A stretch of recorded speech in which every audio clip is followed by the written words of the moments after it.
I don't know if this story resonated with people the way that it resonated with me, but they caught the Pennsylvania convict that escaped and everything. All right, did you already know about this? Okay, so some of y'all didn't, so I'll explain it very quickly. Very, very quickly, I'll try to give you the rundown on what happened. Basically, there was this guy, and you can watch it. They released the footage of this dude escaping prison, right? He escaped prison, okay?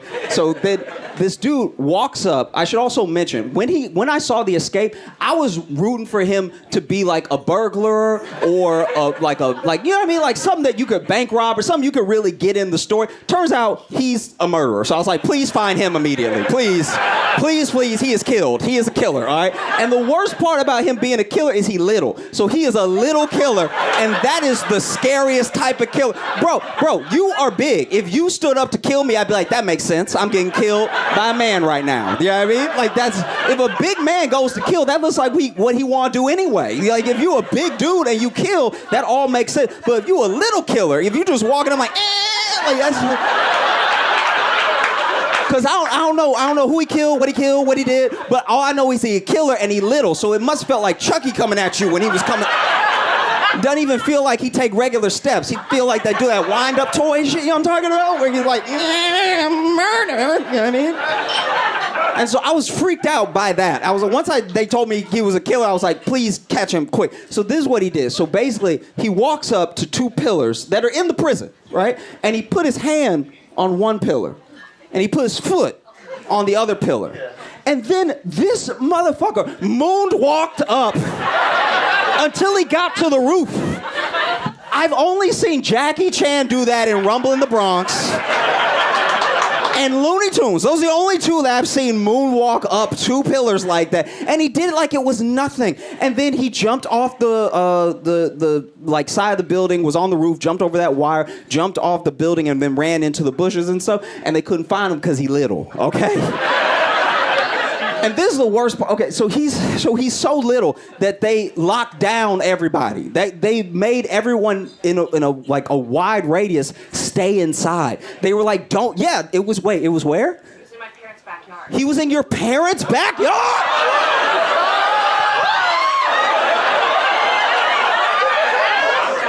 Ooh, okay, all right. So I'm gonna tell them the rest of the story, and then I gotta, no, okay. So I'm gonna tell, so then, okay. All right, so then this motherfucker is out, right? And so then they lock everybody down in a radius because they don't want anybody to leave the house because he's so little, they don't know where he could be. So he's so little that he could be under sinks. He could be in cabinets. They have no idea where this man could be. They were like, don't go outside, don't go for your little run, because when you come back in, he could be in your pants leg. He is just that little. This man is tiny as hell, all right? He's so little, stay where you are. And they even locked down school, and a lot of people were upset and didn't understand why they did that, but I did. I got it immediately. He little. All he needs is a backpack, and he one of the kids.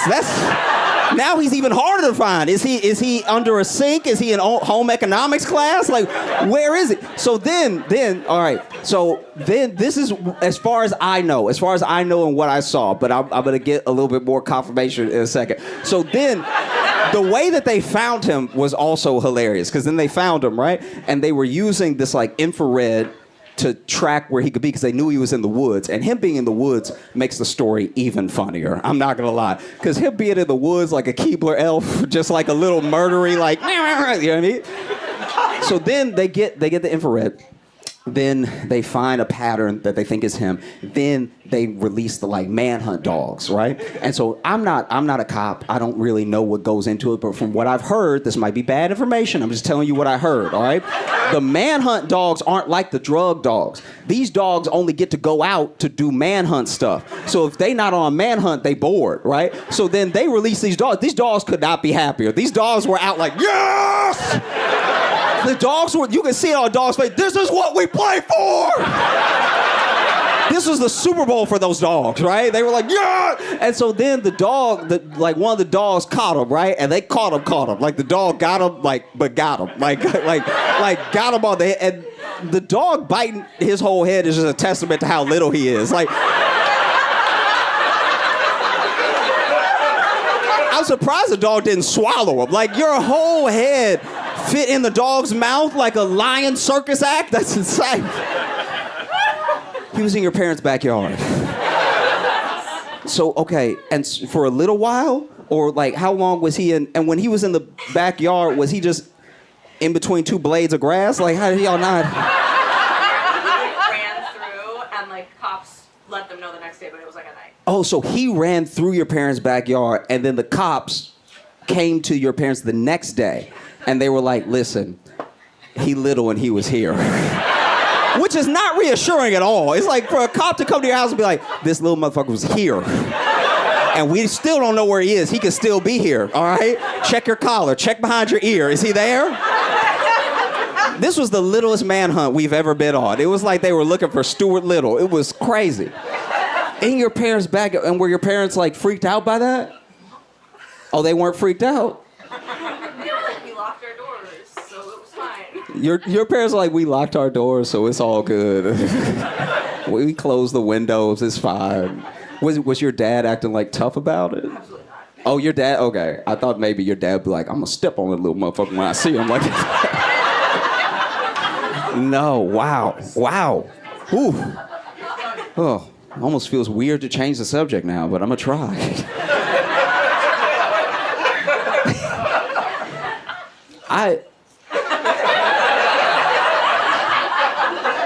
I know. What do I do now? So, look. Confidence.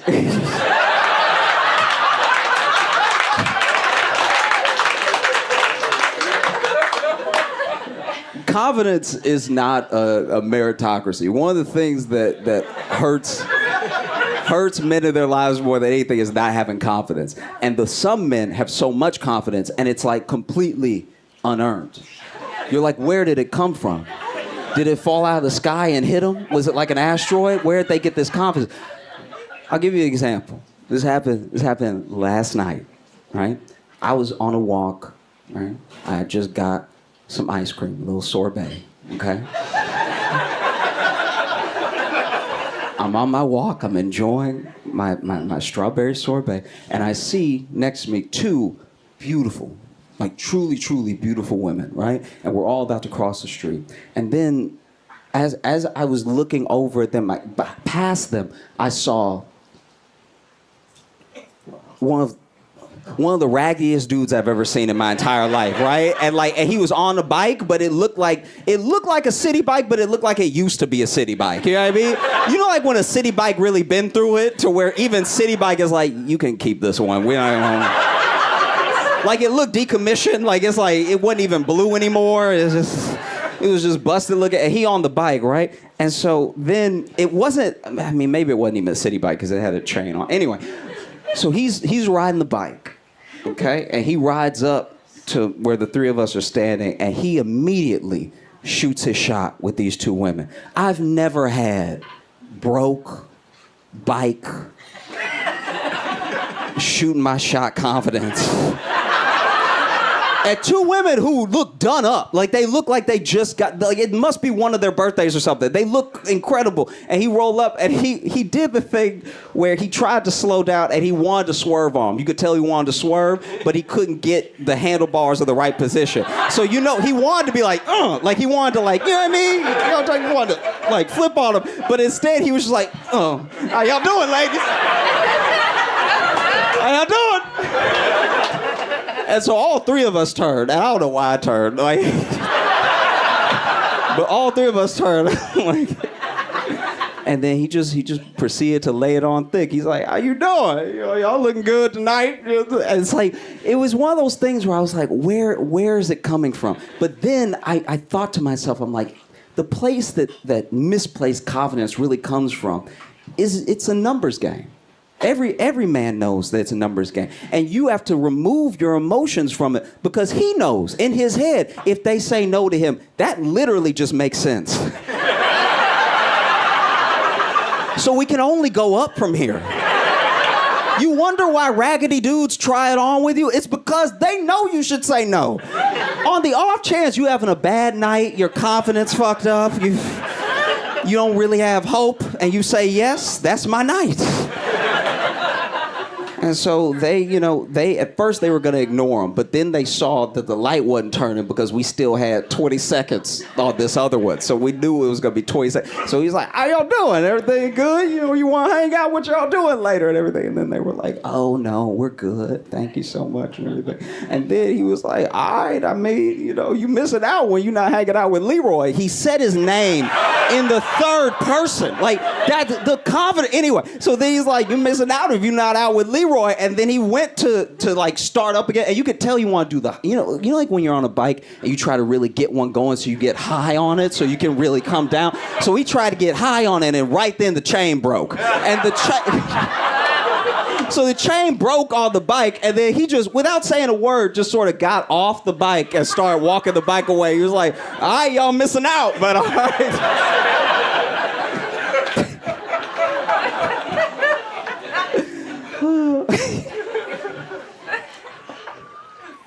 One of my favorite like types of stories in the world are snitch stories. You know what I mean? Like when somebody is part of a criminal organization and they turn and they try to like not get caught and stuff. And I think it's because I'm a snitch. Like I am. Like I'm such a snitch that when I was little, no kids wouldn't let me do dirty stuff with them because they were like, you gonna tell. And I was like, yeah, I would. Yeah. You're not even wrong. I really would. I would panic. I'd tell everybody. I'd tell everybody everything. I'd probably tell them stuff that didn't even happen. I'm telling them just to make the story feel full. My favorite snitch story of all time was this guy was in a gang, and he got caught on some unrelated stuff, and then he turned state's evidence, right? So then he started working with police, became a confidential informant, and was giving them everything on the gang as an enterprise. And then the day came that they had planned for so long. He was supposed to give them the time and the place to meet where the stash house was, when the stash house would have the most money, the most guns, and have everybody there. And so the day came, he called the police. Police bust in, and they're arresting everybody, and they're seizing everything. And there's video that leaked of it that then became part of a little documentary on it. And you can see in the thing that the cops, when they're busting in, forgot to arrest him. And so he knows he needs to be arrested. So as the cops are even running past him, he's like, oh no! Ow! Oh my God! What is happening? Oh, y'all, they got us. Oh no! And there's a little subtitle on the thing where the man is sitting on his hands, uncuffed, whispering to the cop, motherfucker, cuff me. What are you doing? You trying to get me killed? Man, you all have been so fantastic. Thank you so much. I'm Josh Johnson. Please make it loud for Josh Johnson!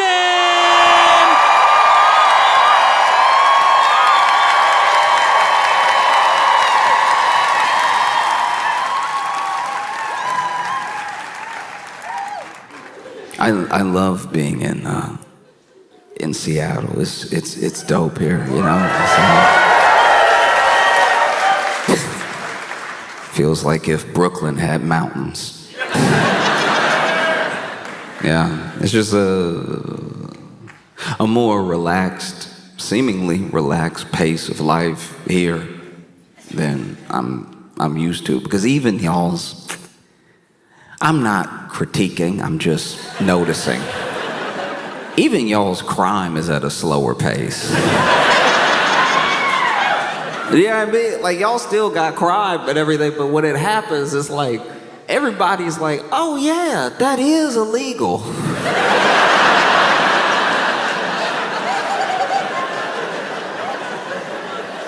This didn't happen this time, but years ago, I was in Seattle and I saw, it was a very confusing sight. I don't know what I saw, but what it looked like from the outside, looking in Brooklyn to Seattle, what it looked like was this woman's purse had been stolen. But the thief and the woman weren't running. I think that's what confused us all, because we were, like, one of two things was happening, all right?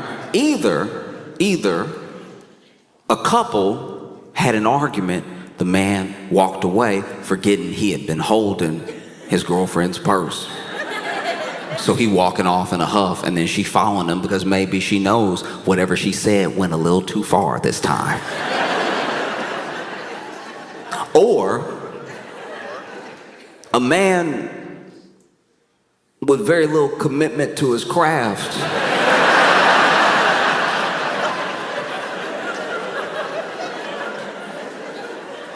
stole a woman's purse and then casually walked off. And then a woman who must not care about the purse decided, I'll go get it. It was so confusing because the man was walking, and he was walking like casually. He's just walking, holding the purse, but just walking. And then the woman behind him is like, hey. And then at one point she leaned towards the purse to grab, the strap. And the man was like, huh.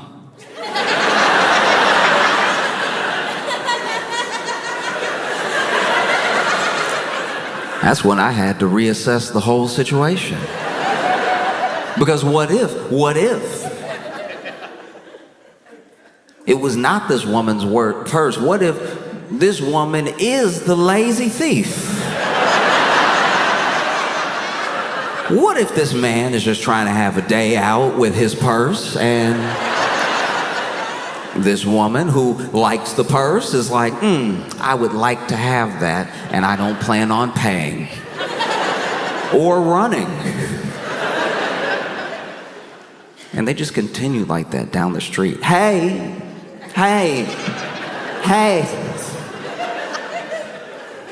I watched them do this into the distance.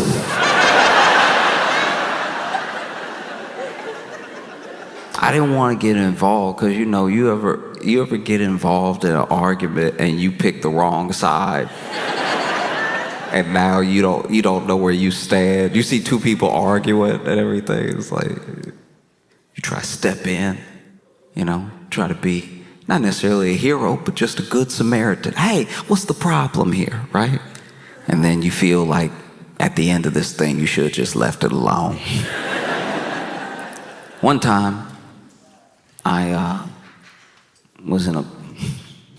was doing a bar show, and we get out of the bar show, and in the parking lot is this couple having this shouting match, and this big old dude and this tiny woman, and he's not moving in a way that's threatening her, but he is like just yelling at her real loud, and she's yelling too, but he's got a booming voice, and she just can't match his level. And they are getting like a little closer. He's still not like bucking up or anything. It's just, if anything, she's walking up to him, I guess to make her point, a little bit more clearly. And so, I don't know, my friends and I saw this, and I just walked over, just being like, hey, y'all good? What's with all this yelling? And admittedly, I was talking to him. This is a big old dude yelling at this tiny woman. And I'm in my head, I'm like, all right, hopefully if I step in, somebody will back me up. Do you know what I mean? Like, I'm not big enough to stop him, and I don't know the proper techniques, but if I throw myself at him and somebody else is coming, then maybe together we could come up with something to do. And so he's yelling, she's yelling. I'm like, hey, y'all good? Y'all good? What's up? Calm down, bro. What's up? And then he's like, she poisoned my dog.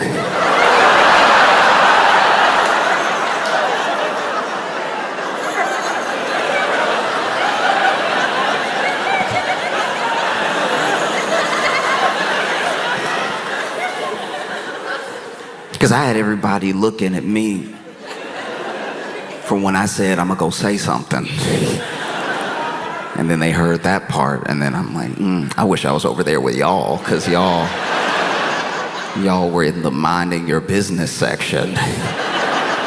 That looks like a better section to be in. And I didn't know what to do because I don't know what their history is, but if the most recent thing that has happened is the poisoning of the dog, if the only thing that has happened is the poisoning of the dog, I think he might be in the right to raise his voice, to have a little volume, you know? I don't know the condition of the dog. And so he says that to me, and in the moment, they had both stopped yelling. They were both looking at me. And then the people who I left, my friends from the show, were also looking at me. And in my head, I'm like, well, this really shouldn't be on me. Like that's crazy. I came over to diffuse the situation, and then I became diffused. And so I'm like, hey, what's going on? What's going on? She poisoned my dog. And then everybody's just staring. And so I'm looking at my friends, and I turn back to those two, and I go from looking at him to looking at her, and I go, stop it.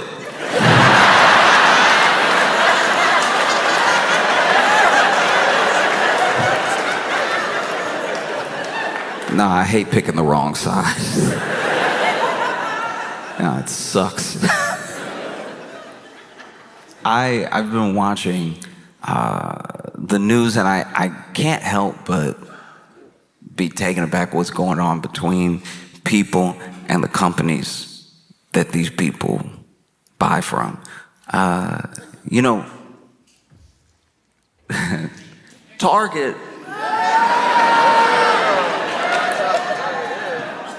they know. Believe me. Target has been in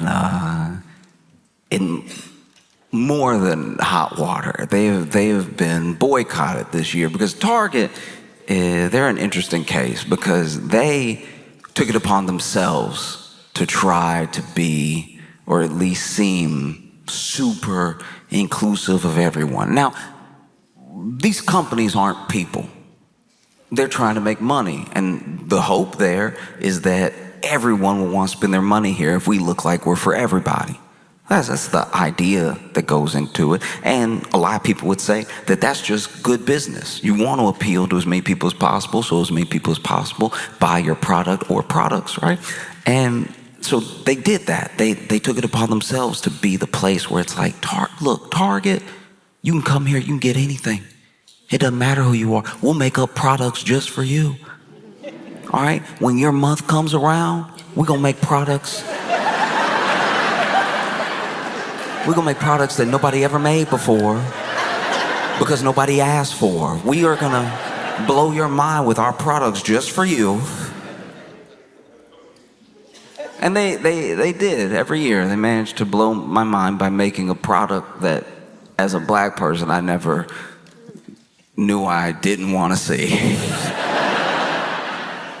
You know, Black History Month would come around, and then they'd hit you with something where you're like, do you know any black people? Every product that Target came up with for black people during Black History Month felt like they came up with it off a rumor. Do you ever, in my head, I'm like, there's no way a black person pitched this thing, you know? It would just be like, it would be like grape flavored. You're groaning like you didn't see it too. Like, it just be like grape flavored root beer or something. It'd be like, hi, I don't know who told you to do this.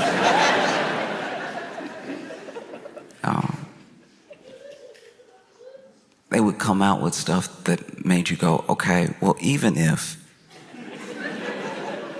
a black person pitched you this, there's no way you're gonna make enough money off of this new product to make it worth it. Like, in my head, I was like, selling this for a month doesn't make sense. I think you have a lot of leftover grape flavored root beer with nowhere to go. And so Target didn't just do it to, black people. They did it to everybody. All of my friends got a special month at Target that made them go, huh, this is odd. And they never got the response that they wanted. You know, like I'm sure Target was like, oh, they'll love this. It's Pride Month, they'll love this. But none, not a single one, not any of my queer friends ever said, oh, we gotta get down to Target. They got that rainbow volleyball. You know that rainbow volleyball that we love, because rainbow is our whole personality. You know how we've never wanted anything unless it was rainbow. People do to queer people with rainbow what they do to like black people with products sometimes, where they'll be like, I don't know how to market it to black, just make it music, I guess. You know, try to get more black people to, I don't know, eat at Burger King. They're like, what about some drums? You know?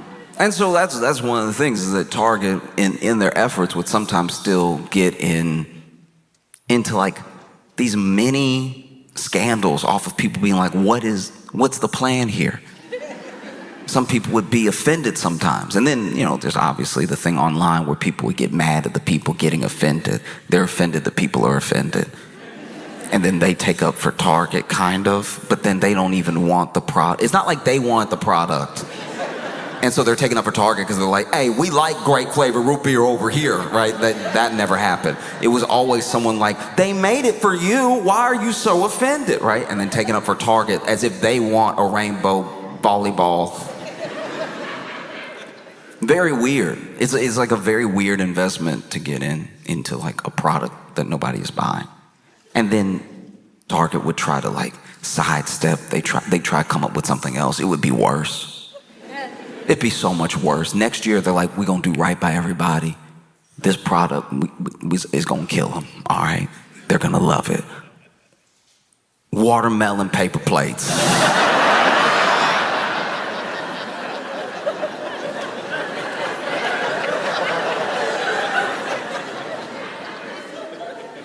And then they see the article and they're like, okay, maybe that was bad. I don't know, maybe, how was I supposed to know?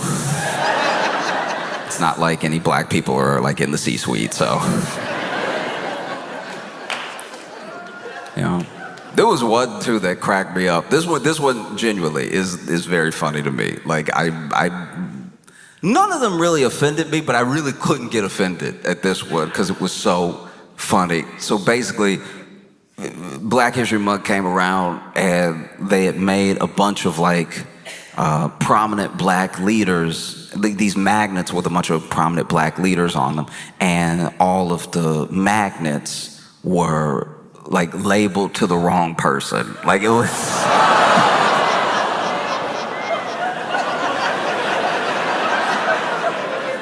you could just tell whoever did it that day. Like they were looking at Booker T. Washington, they were like, Muhammad Ali. Like,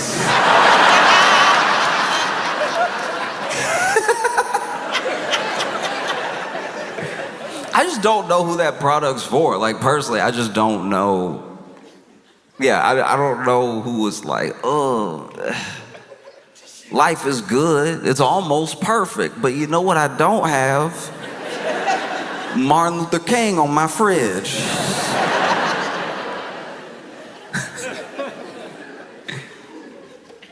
And sometimes people were more than just offended by these products. Sometimes people felt like that this was like a direct mocking or something, you know? And so then they would boycott Target. And a lot of these previous boycotts, I don't really know how much market value, I don't really know how much stock went down, because there wasn't really a unified front on some of these boycotts. I'm sure they hurt, but they didn't make news in how much they hurt, you know?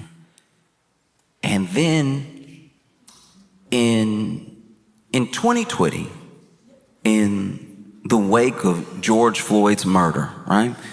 Target, like a lot of companies, made pledges. They made pledges. Target pledged somewhere in the neighborhood of like $2 billion to black businesses over time, and $100 million to black communities also over time. And yeah, that was you look back at 2020 and you remember 22. You remember what everybody was like, we gonna stop being racist. Remember that?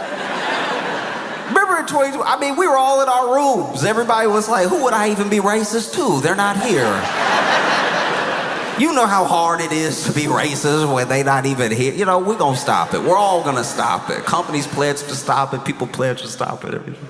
And then we got outside and we were like, oh, I remember. This is America. Come on now, we gotta do a little racism. We said it, but come on, we said a lot of things, all right? We said we were gonna learn another language. We didn't do that either. We were inside. You say crazy stuff when you get cabin fever, like, I'll stop being racist. No. And so then you have the next few years where Target themselves, no one was talking to Target that I know of. Nobody had put a target on Target to like be the great hope of black business. They got involved. They were like, and we'll do $2 billion. But nobody was looking at them that I know of. They just inserted themselves. Like an annoying person would. And they made a big pledge. That's a big pledge. Even if you were a multi-billion-dollar company, $2 billion is like a lot. And so you see when Target gets all into all the diversity, all the inclusivity and everything, that's just to try to make money.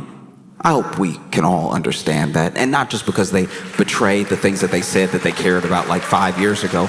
I think even when they were saying it, even when it was happening, we were like, okay.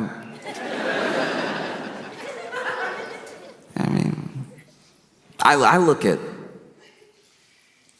at a company making promises about how much its mission cares about people, multi-billion-dollar company. I look at that the way I look at, like, sexting.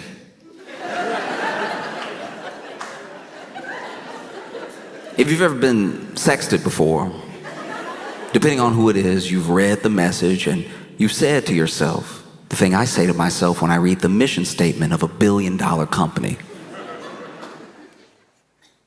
you're not gonna do all that.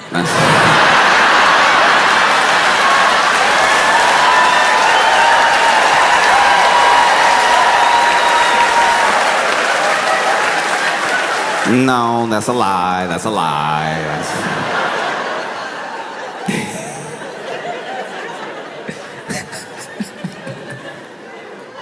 And I don't even know where this money was supposed to go or where it started going or if it was just for the press release. I have no idea. But I know that when Trump won, Trump immediately, day one, was like, we're going to get rid of DEI. We're going to get rid of all of these programs. We want everything to be merit-based and fair. So obviously we have to get rid of as many people as possible who earn their position over time. And so that's what he did. He started making moves immediately. And then Target, once again, could have done nothing. That's what's so crazy about the situation Target's in. They could have said nothing. Nobody was checking for the watermelon paper plates. In fact, if a Black History Month went by and Target didn't make a new product, we probably would have thought, wow, good on you. Y'all really have learned from your ways. Y'all really a regular store now. You're not trying to help or anything. You're not throwing out, Malcolm X, but it's Michael Jackson. Y'all are just being a regular store where I can go buy regular paper plates. They didn't have to say anything, but then Target came out once again, inserting themselves like an annoying person would, and being like, hey, we're getting rid of DEI too. People were like, oh, okay. Once again, no one was talking to you. And look, these are moves that are made for money. That's what they always were. Even when I heard about those pledges from Target, it didn't make me go, "Oh, Target, you care about me?" I was like, all right, yeah, I guess the next time I'm on my way home, I need one of those like toothpick things. You know, the thing that's like floss, but it has a handle. I guess if I need one of those and Target is on the way home, maybe I'll buy it at Target. That's as much as it moved me. But just because I didn't have a business and I didn't really know what this pledge meant, so it didn't like change my mind about Target. I don't care about Target enough for my mind to be changed. I just went on about my life. And then whenever they made this statement of like, we're getting rid of all of our DEI too, I was like, guys, I still don't care about you. Like, you can't move me one way or the other. There are other stores on the way home. But people who either were pledged that money or have been watching Target to make sure they kept their word, they noticed that statement. And they noticed that it's pretty convenient to get all the social capital out of making a pledge. A $2 billion pledge and a $100 million pledge that you haven't had to come up good on. And now you're going to end it just in time to not really have to get into it. That's very convenient. And so then there were people who called them up on it. They were like, all right, look, a pledge is a pledge. You can label it however you want, but you said publicly that you would be donating this money. And you know what we're going to do? We're going to boycott. We're going to boycott Target. And then this Target boycott started. And a lot of people poo-pooed it initially. A lot of people were like, Target gets boycotted all the time. Didn't you hear about the grape-flavored root beer? But this thing was different. And there's a lot of numbers in it. There's a lot of numbers to the tune of $100 million to more than $2 billion. This thing takes off, like really takes off. And I found out about it late. I did. I'll tell you right now. I found out about the Target boycott very, very late. And I don't mean very, very late as in yesterday. I found out about it when I was in Target.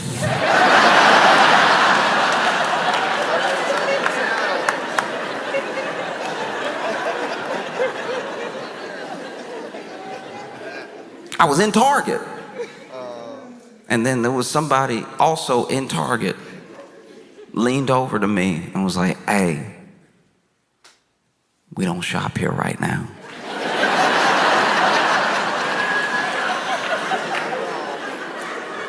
You got to see this from my perspective real quick. From my perspective, I had gone into a store.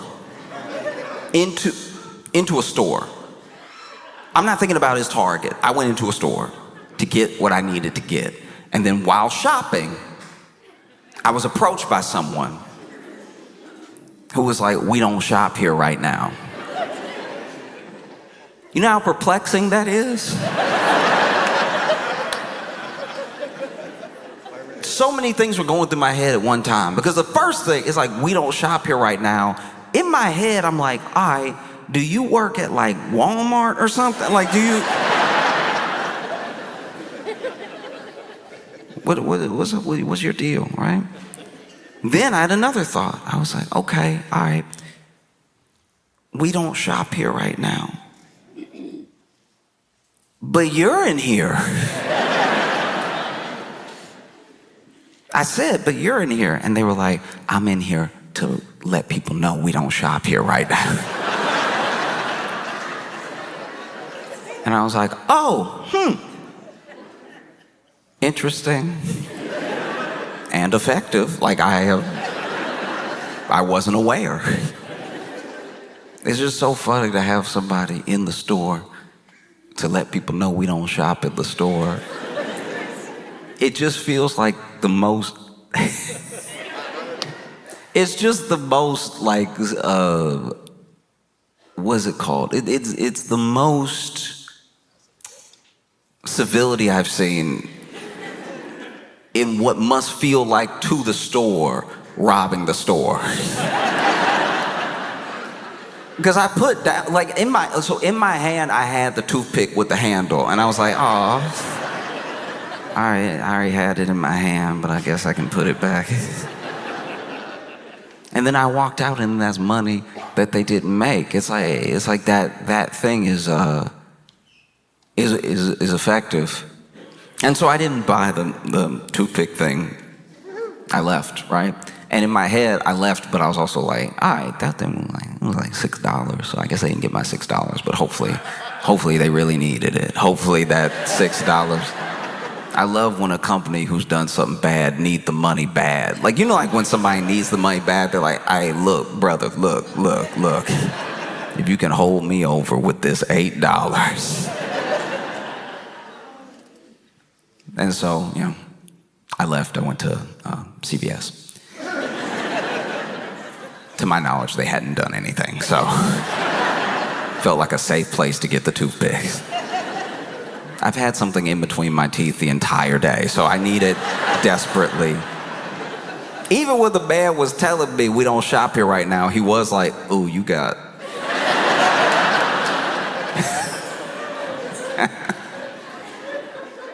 And so, yeah, so I left. And wasn't really sure what would come of it. And then on the way home, I'd see Target and be like, yeah, whatever. I'll make it to CVS. It's 2 more blocks. Really not knowing, because a boycott now is different than a boycott from the past. A boycott from the past, you had to. It was imperative that you used your body and your voice to be there in real time. You had to go there. You had to go out. You had to pick it outside of the store to let people know how you felt about the store. And the numbers that you had, it sort of dictated the narrative, you know? Because they couldn't run. They had newspapers that they could maybe run some ads in or try to create a narrative, but nobody could argue with what they saw with their own eyes. Not yet. It wasn't present day.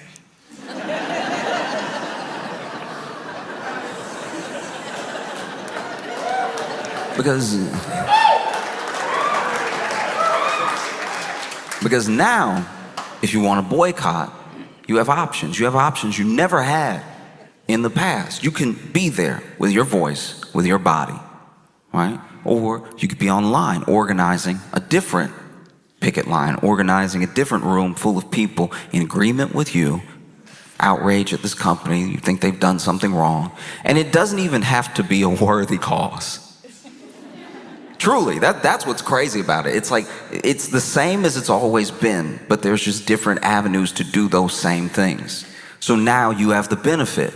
Instead of needing to fly everyone who cares about this thing and thinks this thing to the same space that you're in right now to be in a picket line with you so you can show the company that hundreds, maybe even thousands of people feel this way, you can just be online. These companies, they're trying to be just like us. They're trying to act and behave like people. They want you to think of them as a person, which is why they do things to try to ingratiate themselves to you like a person would. They make pledges of things they'll do, things that maybe would ingratiate you to them and feel like they're your friend. They're not your friend, they're a corporation. But you can use the fact that they want to seem like a person to you to let them know how you feel about them. That's access that has never happened until now, you know? And so you get all of these people doing it at one time, and it does have a compound effect. Because it's not as visible as it was in 50s, 60s, 70s, I think we sometimes lose a little bit of hope and a little bit of understanding of what a boycott can do, of what a protest can do. Because it seems like these companies have so much money that they can never be brought back down. But that's just not true. You know? You look at Target from then to now, and I know market valuations go up and down. I know they fluctuate. Things are not set in stone just because they go bad for a while. But them going bad for a while is a wake-up call to the company. And people boycotted Target, even up until present day. I don't know when it'll be over, to be honest with you. I really don't know when I can go in Target again. And I'm not thirsty to go in Target again. I'm just like, it's on the way home, and I just have to keep reminding myself, like, no, we not, no, right? But Target has lost more than it promised. Target's lost more than $100 million and has lost more than the $2 billion that it pledged. You know, by the most recent estimate that I saw, and it could be different on a different day, it could be different in this moment, but Target, through this boycott, has lost somewhere in the neighborhood of $12.4 billion in market value.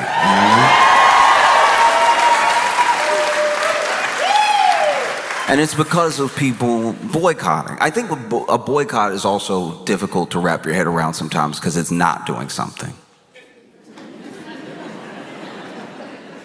You know what I mean? It's not, you aren't.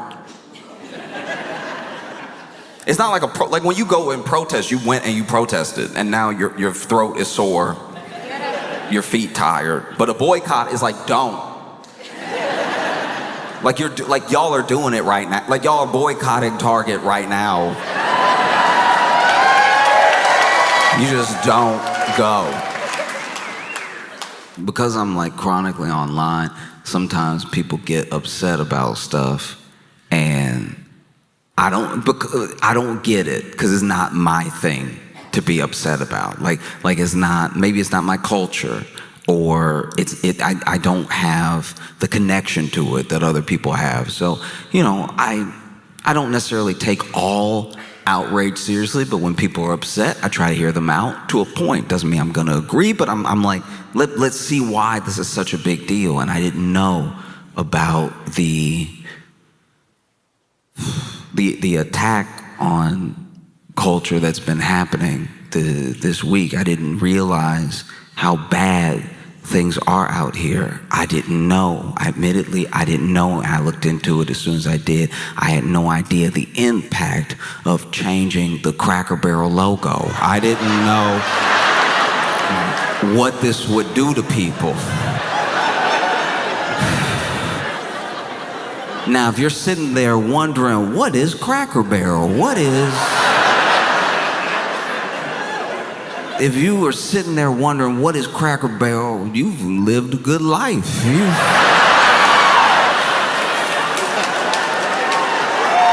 If you're sitting there wondering what Cracker Barrel is, you are doing perfectly fine. But just to bring you up to speed, it is a restaurant, a sit-down restaurant, and they have a side that is restaurant. They have a side that's like little gift shop, knickknacks and stuff. It's very cute. I grew up in the South, so I grew up with Cracker Barrel, right? And Cracker Barrel, they look. Listen to me, all right? Sometimes something happens, and everyone is so reactionary now that like they don't form their opinion authentically. I saw this and I didn't care.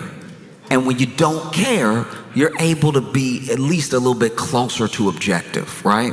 So I saw what was happening. And they changed the Cracker Barrel logo. If you've never seen the Cracker Barrel logo, get ready.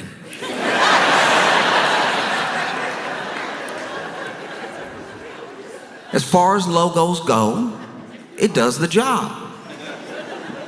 It says Cracker Barrel, and then there's a barrel.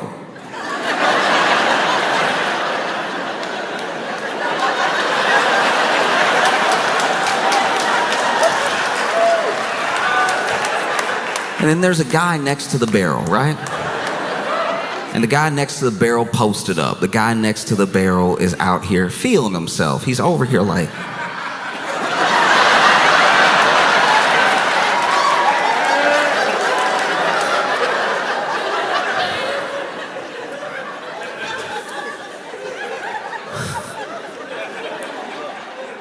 And the new logo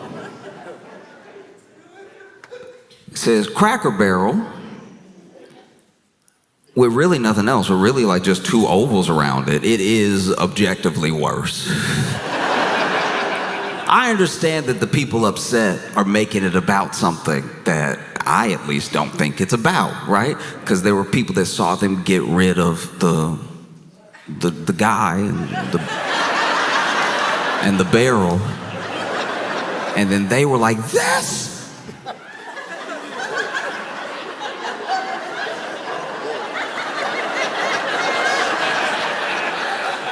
The first impression was of someone who had a stroke over it. So but people genuinely were like, this is insane. This can't stand. This is white genocide.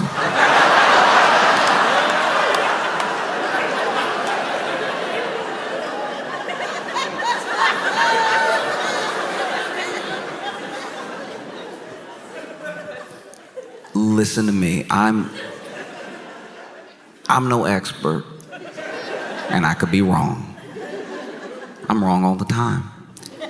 But I'm pretty sure that just as many white people are alive after they changed the logo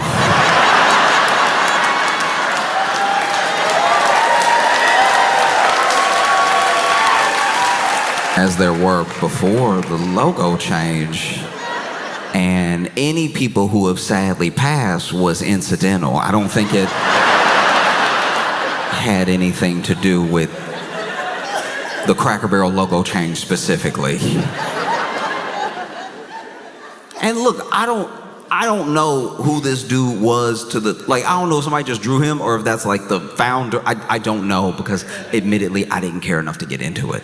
But all I know is that look, I'm not on their side as far as everything they're saying, but this is a worse logo. Like, it just is. They basically did the Washington football team to white people. They just up there saying what it is and not giving us anything else.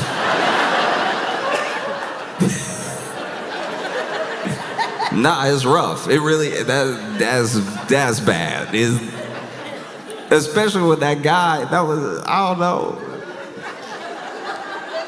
Y'all did it. It said Cracker Barrel, and then there was the barrel, and then there was the...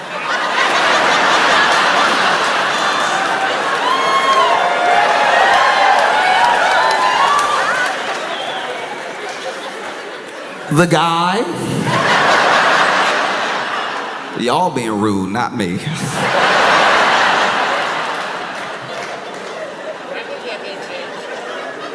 And so, yeah, Cracker Barrel was facing immense backlash, threats of a boycott.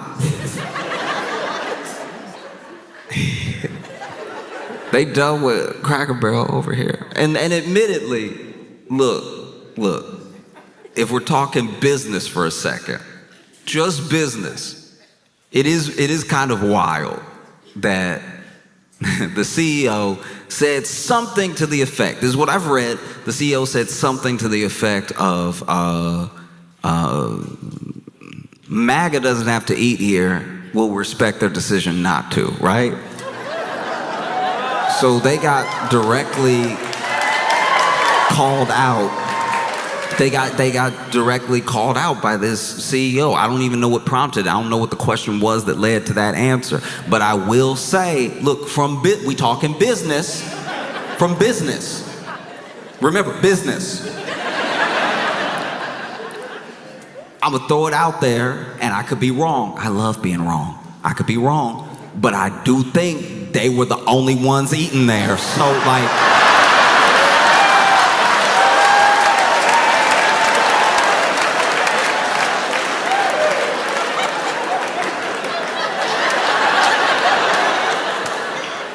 That would be like the dude at the Red Hat Company being like, we don't need MAGA. It's like...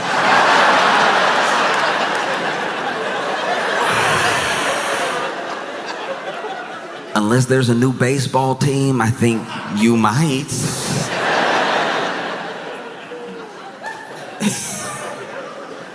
No, it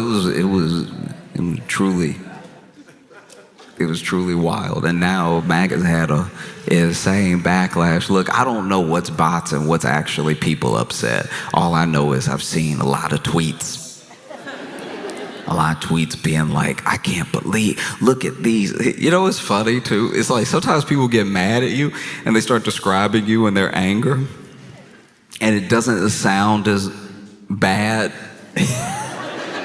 as they think it sounds, but because it's what they're mad at you about, it sounds bad. I saw this one tweet that was like, look at this woman. She single-handedly tanked Cracker Barrel stock because she wanted to be a woke girl boss. She wanted to put her whole life into her career, and then she rose to the level of CEO, only to tank the company, though. She tanked the company. And yes, she's a young CEO, but she tanked the company. I'm just like, as you list the things, like as I was reading the tweet, I was like, I mean, outside of like 8 of these words, this is a good LinkedIn profile.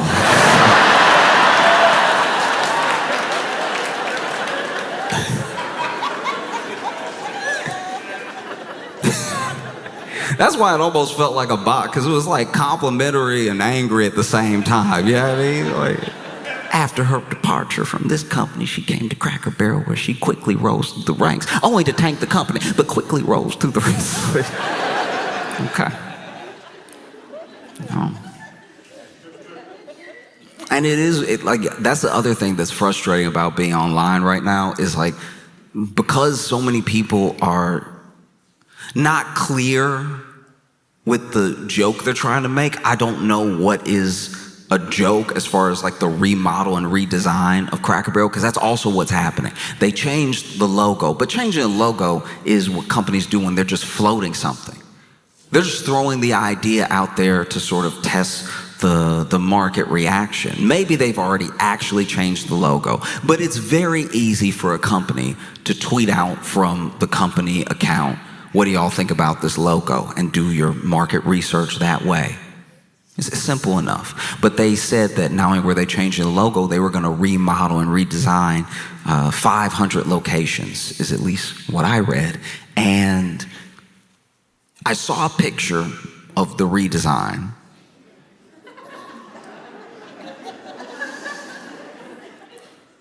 Look, I already wasn't eating at Cracker Barrel, so it's really like no stress to me. But for those that love Cracker Barrel, I was a little stressed out for them, because they really trying to modernize it, I guess. And the reactions to it were interesting. The reactions to it, it blew my mind a little bit. Because there were people genuinely being like, this is an erasure of American culture, and it is an erasure of white culture, like white heritage and everything. And like, I've been to a Cracker Barrel, and yes, it's very white, but like, I'm not even saying Cracker Barrel is bad. I'm just saying, like,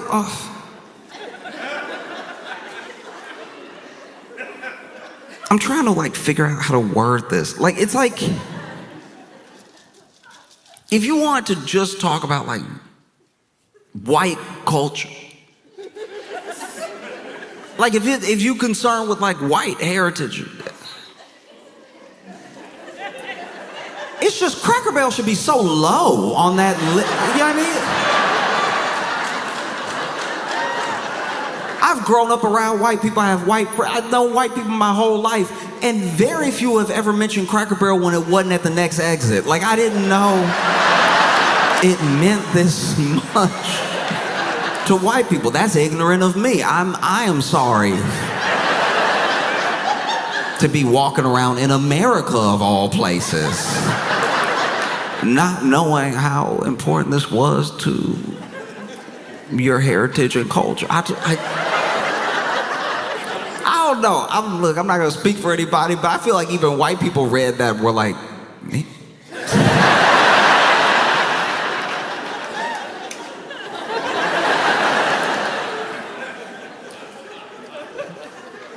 No, I've had Cracker Barrel because, you know, I've been on the road, and I've always had it when it was like the last stop. It was like you either eat now, because they know where to put the Cracker Barrel. You either eat now, or you wait 35 minutes until the saddest McDonald's. You know what I mean? It's either like, look, you either have a burger or some pancakes, or you wait 35 minutes to be poisoned. You can decide. You can either have a little too much syrup on your pancakes or, have the Snickers flavored hemlock.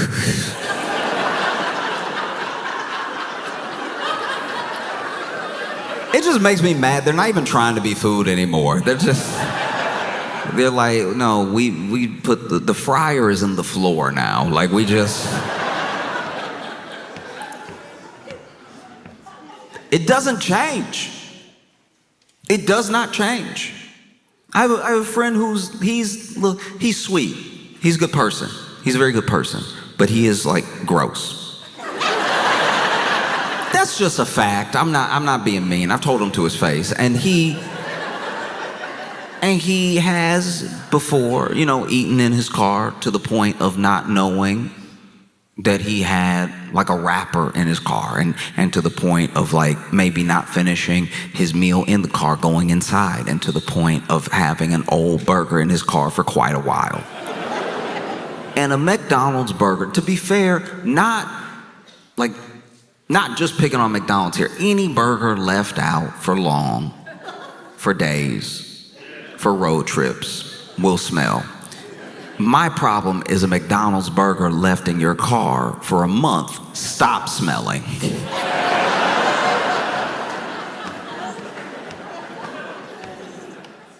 Food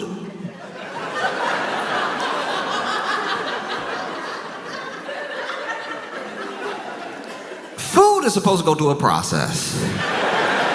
Whatever that food is, it could be fruits, it could be vegetables, it could be meats, right? It could be everything except like maybe seeds are supposed to go through a change.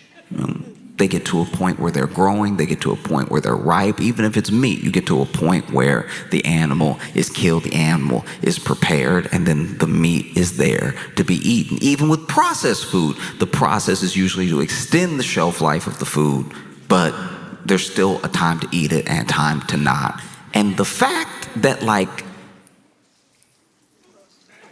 McDonald's goes through the process, like the burger goes through the process, they actually, I think, kill a cow. They actually, I assume, make a burger. And then they actually sell it to you. And then maybe you get two, and then you only have time to eat one. And then maybe it falls off the passenger seat, and then it slides back because you were making a sharp left turn because you don't know how to drive. So you change lanes last minute when you're on the highway like a lunatic who's trying to get killed, who's trying to be injured in a car accident. And so you swerve, and then that swerve slides the burger under the seat, and you go about your life. You get home, you go to work the next day, you come home, you go to work the next day, you come home, and you do start to smell something. But because you're gross, you're not gonna do anything about it. You just sort of know that you smell it. You're aware that there is a smell. You just are thinking about it sometimes like, never mind. That's the thought process of someone who is nasty. Because you know it's in your car, you know it's here. And you recognize it from before, from the last time you went, probably not a big deal. Probably not worth addressing. And then you wait. You wait until a friend, a good friend, a person who is not nasty, person named Josh gets in your car because you offered them a ride. And when you take one of your famous left turns and almost hit the car in front of you, you slam on the brake. And when you slam on the brake, something slides to the front of the...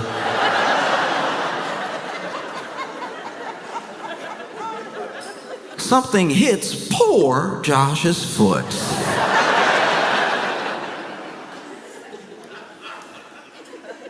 Josh, being inquisitive, looks down and sees a fully wrapped McDonald's burger, and reaches down, and there's a feeling in the burger. A little tough. And then I'm like, oh, your burger fell. And then you disgusting freak, you go, what burger? And I'm like, this burger. And then I hold up the burger, and then you go, I haven't had McDonald's in weeks.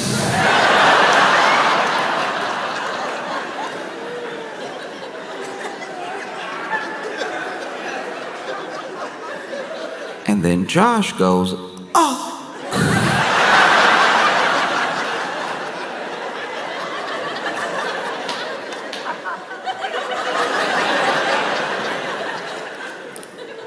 It's either that or Cracker Barrel, okay?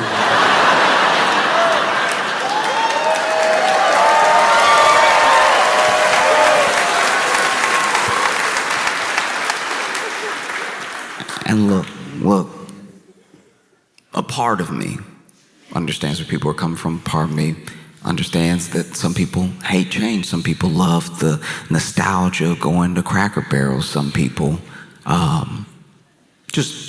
they like it as a restaurant and they would prefer it stay the same. That's actually pretty normal. I even get upset sometimes when a grocery store that I like switches up the aisles a little bit. They're like, actually, we figured that the noodles should go over with the pasta. We had broken it up by ethnicity of the foods, and then we were worried that looked bad. So then we just put every noodle-shaped thing together, the noodles, the pasta, even just long sticks, they all on the same aisle right now because we're one people. We don't want to break people off and make people be like, ooh, you're not as good, you gotta go further in the store and to aisle 8 because you like this sort of noodle. We just put everything in one.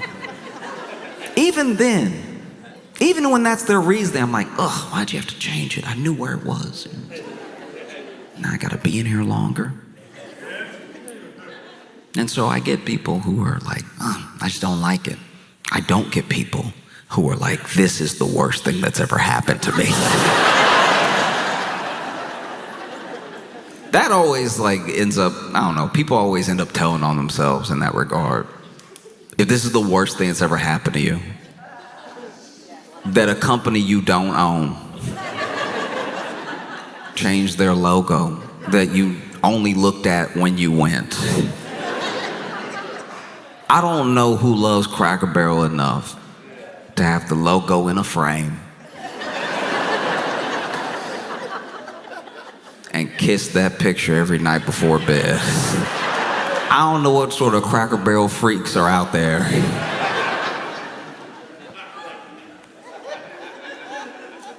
But yeah, the backlash has been stiff.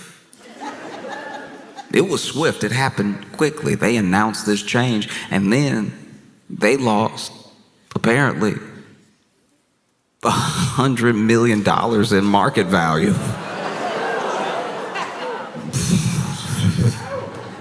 I didn't know there were that many people to be upset about Cracker Barrel in dollars.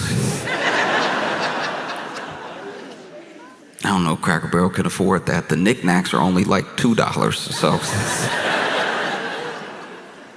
No, they're in hot water right now.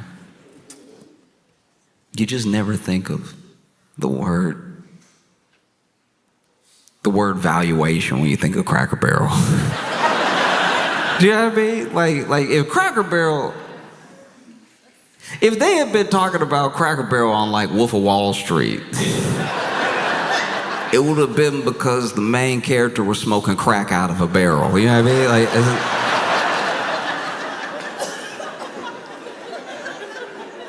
mean? Wild to me that people are this upset.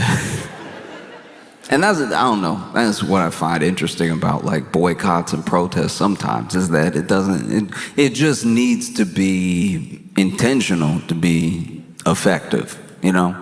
And it could happen to any company. They forget that all the time, that it could happen to any of them, you know?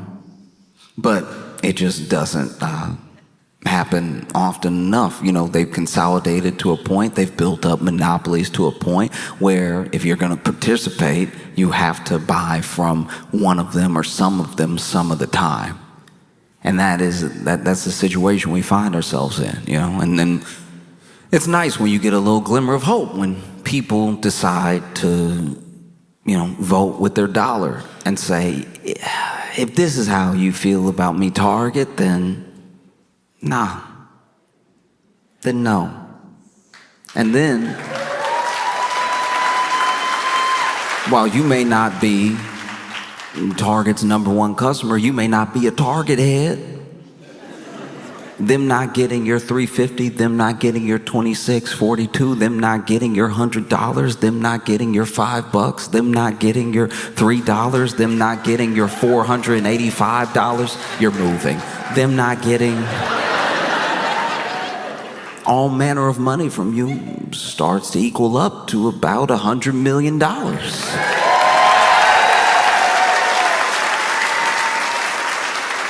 And because of the system that we live in, very few of us, and I say us as in all of America, will have that much money to move.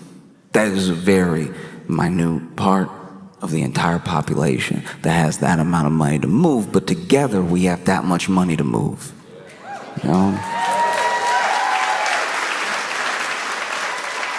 And because these companies are not people, because people you can reason with, people can understand something that is based in logic, But companies don't. Companies only understand gains and losses. And so the only way to make them understand is to make them lose.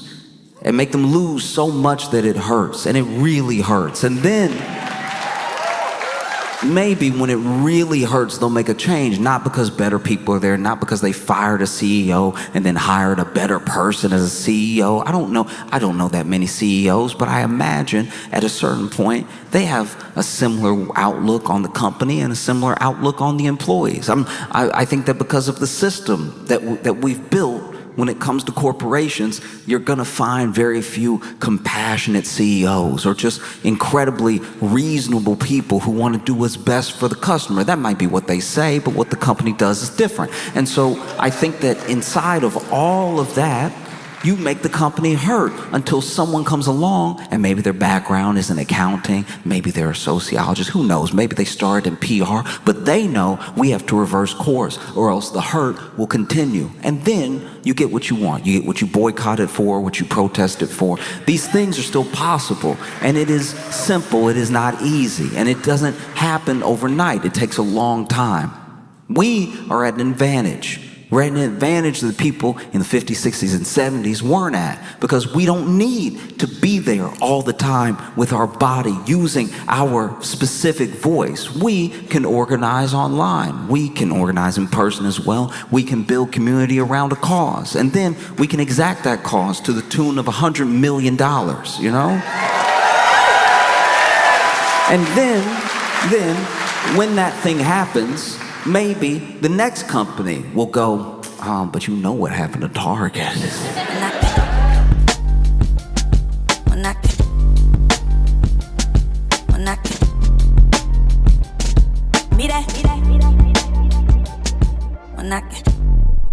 It's my pleasure to bring on the stage. He's one of my favorite comedians. You know him from The Daily Show. It's Josh Johnson!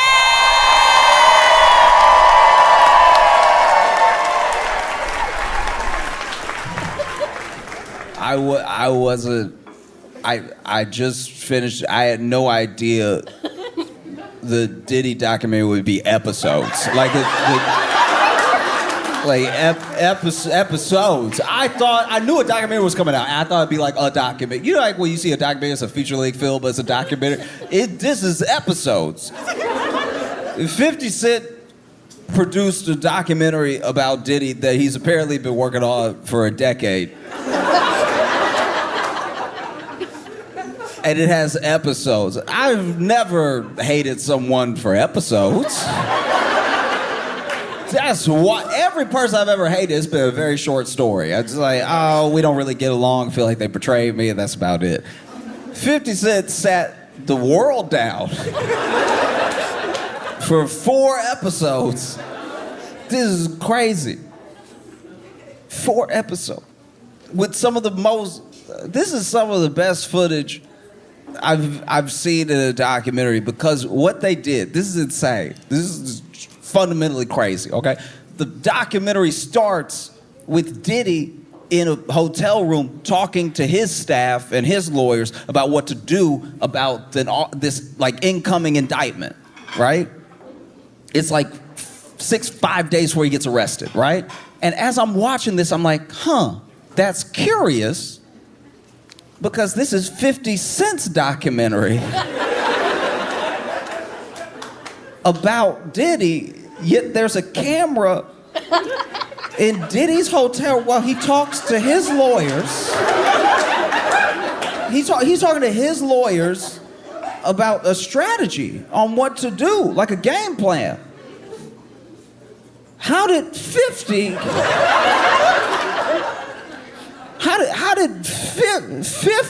Cent get this footage? Is he in disguise? How is he in the room for this thing? And then this dude's like on the phone. Diddy is on the phone and he's talking about how we need to be aggressive, we need to come back. He literally says we need to get like the dirtiest, most like expert propaganda we can out there. Which, okay, insane to say on camera. A camera I think you know is there. That's wild. I just had this question in my head of like, how did they get this footage? Turns out that Diddy was making a documentary and he had started recording everything because this documentary was going to be about like his comeback, right? So he's like covering everything himself, recording everything himself so he has his point of view out there, right? So then he was gonna make a documentary. He thought he was gonna beat everything and then make a documentary, release that documentary, and then get everyone on his side again.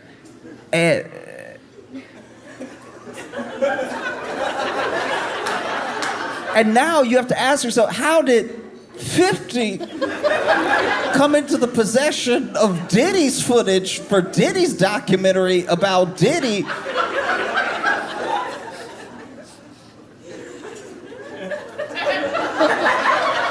This is crazy because he's making a document himself, but then he took that documentary.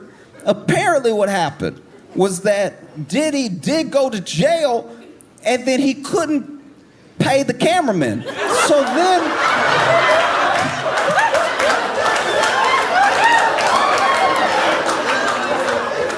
then 50 was like, I'll pay the cameraman.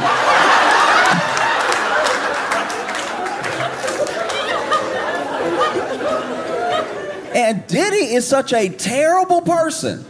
He is such a terrible person that even in the documentary he was making about his comeback, it makes him look so bad that 50 didn't need to edit any of it. It literally...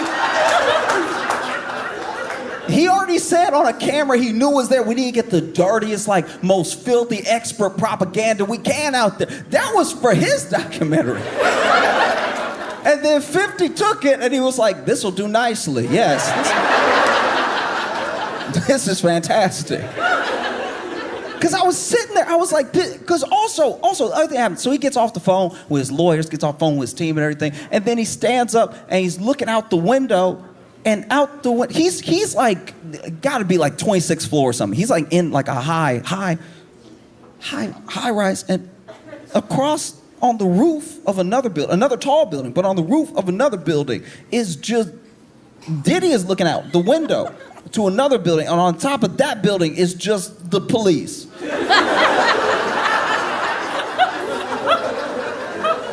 I'm not the police. So I don't know exactly how they operate, but that's the first. Usually in a stakeout, they hide. The fact that the police are outside Diddy's window on another building just like...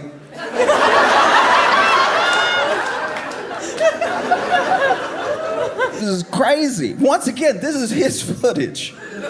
His footage. That's wild. 50 Cent has been promoting this documentary with glee. He's been going because he hates Diddy so much. He hate Diddy. You you think you hate stuff. You do. You think you hate things. Ooh, I hate racism. No, not as much as 50 hates Diddy. Ooh, I hate sexism. You haven't even met sexism if you compare it to how much 50 hates Diddy. Oh, I hate olives. You love olives compared to how much 50 hates Diddy. Not ready for how much 50 hates Diddy. He hates first of all, he hates some episodes. He hates this man. Episode after episode, he hates him enough to get good footage. Narrative stringing footage. Complete through line footage. Never before seen footage. Man, he hates this dude. He's been promoting, he's been going everywhere, going on talk shows, everything. Goes on all these talk shows. This dude went on like MS Now, whatever they're calling it, and he's talking. I think he's talking to Ari Melber, and Ari is asking him, just seems like they're having a conversation about like him specifically, and they were like, "Do you have any like heroes, people you look up to?" And from what I could tell, 50 was basically like, I have people in my life that have accomplished things that I would like to accomplish, but I don't put anyone up on that level to just like call them my hero. He doesn't like deify a person like that. And then Ari asked him, what about like in your life, have you seen any like villains you don't want to be like, people you don't want to pattern your life after? And he was like, he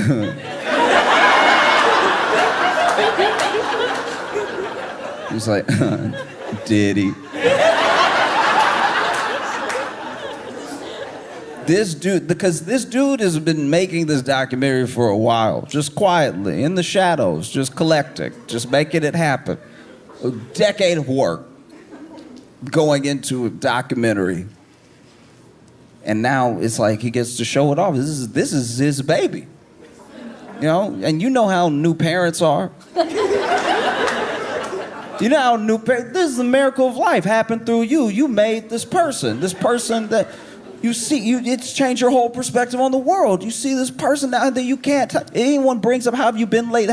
How have I been this person? The miracle of life, my baby. Look, do you want to see my baby? Do you want to see pictures of the baby? You have thousands of pictures of the baby. But no parent that I've ever met is promoting their child the way 50 is promoting this documentary series. This man went on, apparently, this is the rumor, apparently he went on like the ABC stations specifically to do the interview because ABC is one of the only stations they play in prison.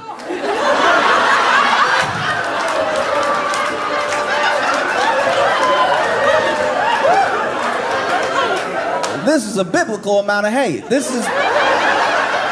Cain didn't hate Abel this much. This is wild. He is doing everything but looking right to the camera, smiling and waving at Diddy. This is insane. This is wild. He's smiling so hard. I've never seen him smile like this. This man's smiling. 50 Cent in every interview is smiling ear to ear. I didn't know he had dimples. I think they just came in. This is wild. Oh, he hates him so much. Oh, man. Wow. He hates him. So, like, I've never seen hate like this. And to produce something that is both, like, a product of your hate, because most hate is fruitless. People talk about hate. And one of those famous quotes, hate is drinking poison and hoping the other person will die. Apparently, hate is also making a documentary series detailing how much everyone else should hate this person. One of the craziest things to me about the Diddy documentary is that the pure length means that he's more evil now. Now that we've got like a documentary about it, he's more evil now than a bunch of other historical figures. There are people from World War II that did not get 4 episodes on them anywhere. That's crazy. During the trial, I don't know if y'all saw this, but there were some people that were they were out there saying like free Diddy. They were out there, with signs like picketing, like he might be innocent and maybe he was just another innocent black man being railroaded by the system. And apparently all those people were being paid $20 an hour by Diddy.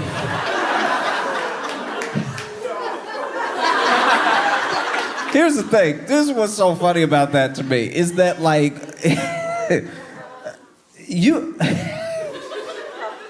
they're out there being like he's innocent, but they're also not hiding the fact that he is paying them to say that.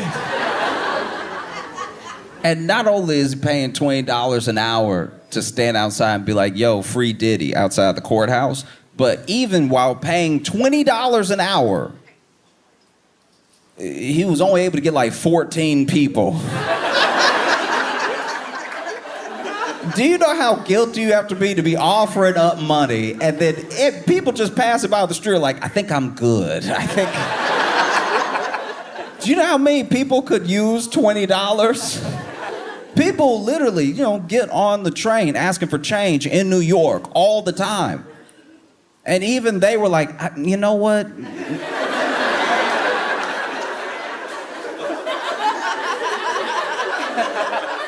Not every $20 is a good $20.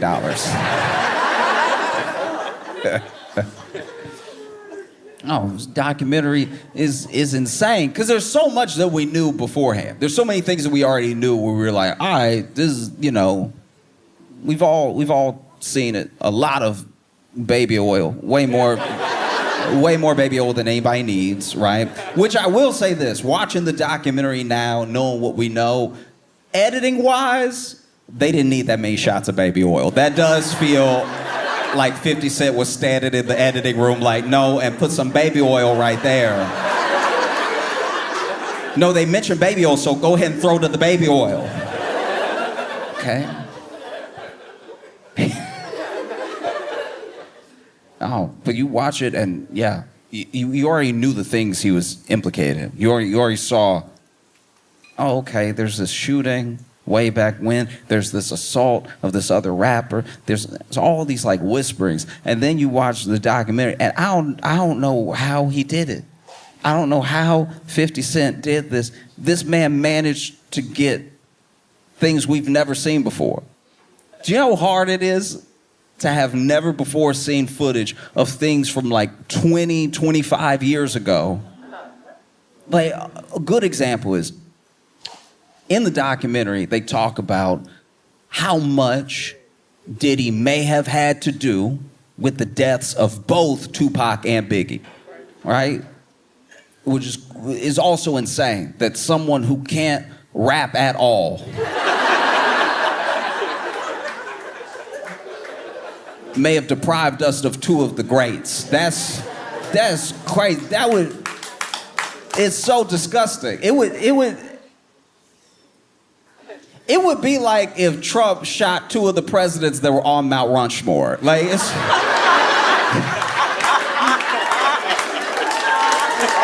like,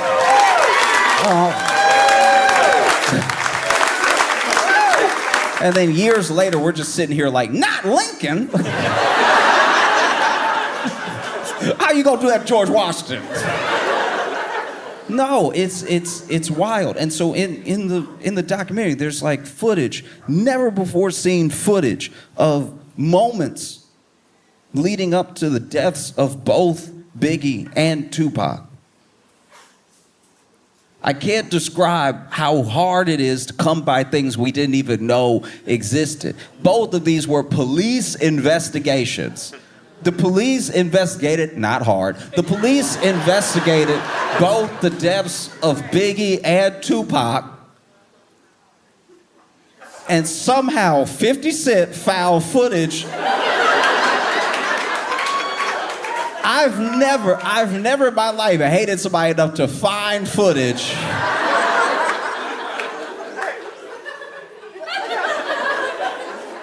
There's like this video, and this is also, you gotta go back to when this happened. This isn't when everybody had like a footage maker in their pocket. Do you know how we are accidentally being surveilled at all times? All of us. I know you think you're not because maybe you don't have your phone out and you're not posting where you are all the time, but the phone knows. The phone is very aware of where you are. And the phone loves snitching. The phone, one of your phone's favorite things to do is hit up a Fortune 500 company and be like, we over here. In case you want to study our patterns, figure out how to advertise to us, we're right here. We are completely and totally surveilled all the time. People don't realize that, like, even if your phone is off, you were just taking a walk. Maybe you're like, you know what? I want to break. I want to break from everything. I'm gonna take a quick break. I might even leave my phone at home and I'm just gonna go for a walk. That's great. Detach for a second.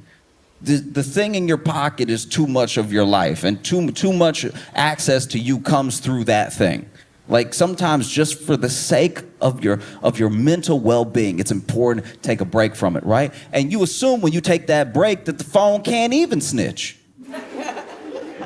Meanwhile, you're taking a break, walking through your neighborhood, getting caught on every Ring camera. Everybody got Ring camera. You getting caught from Ring camera to Ring camera to Ring camera to Ring camera to Ring camera. And even when they try to ping your phone, the phone like, he not here. Like, the phone loves snitching on you. The idea that, like, any crime goes unsolved is wild to me. The way we are surveilled now, I'm like, how'd you not catch them? I know where they are right now. It's crazy. So you go back a little bit. Go back to before it was so easy to keep track of everyone. Because even when people text you, they expect an answer from you. They have your number. They know it went to your phone. It said delivered on their end, right? And unless you fixed it on your phone snitched on you to them. It said read to them. It said read. It said, he saw it, he just don't want to answer. It said it. It told you.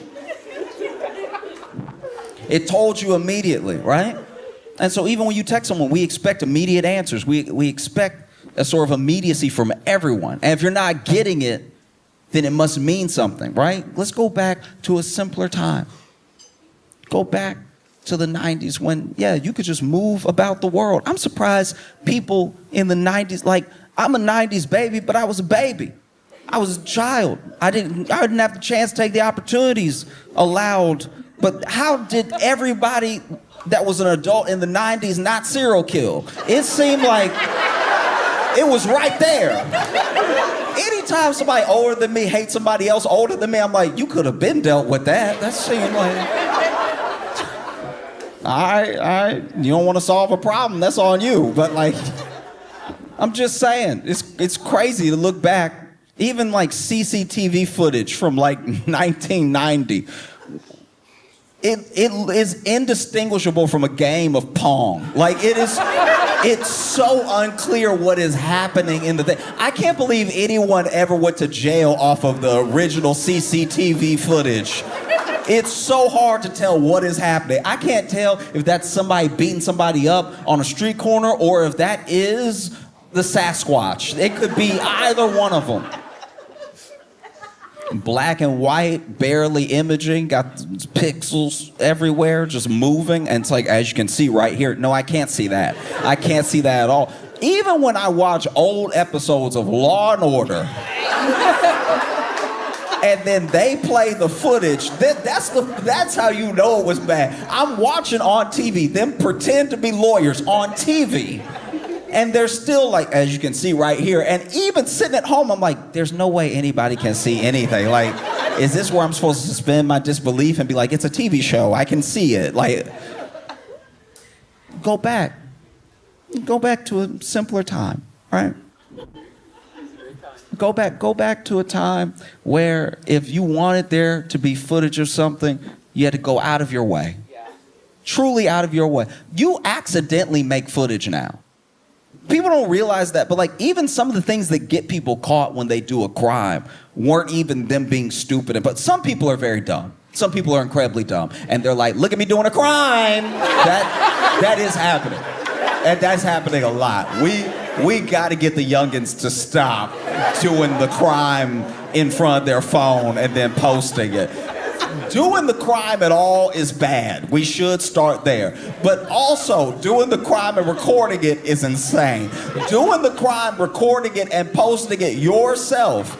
We have got to, the snitch is in the house. Like the snitch is you. The snitch is in the mirror. There's no one got to tell on you anymore. You post it. Look at me doing the crime.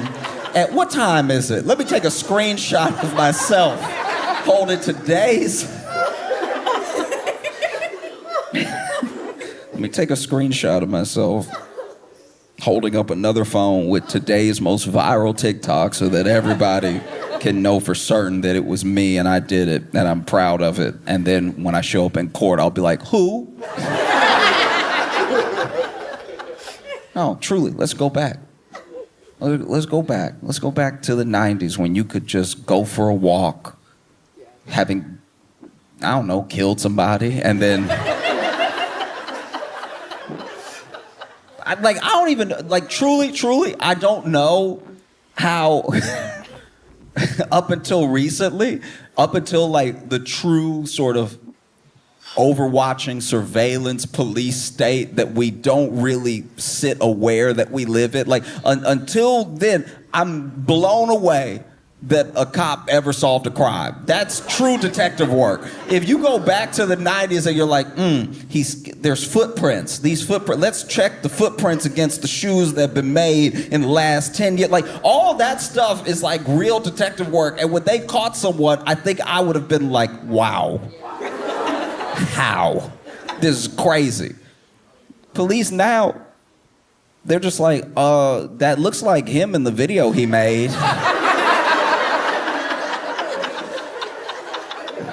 I'm just saying, he said his whole name, so it might be him.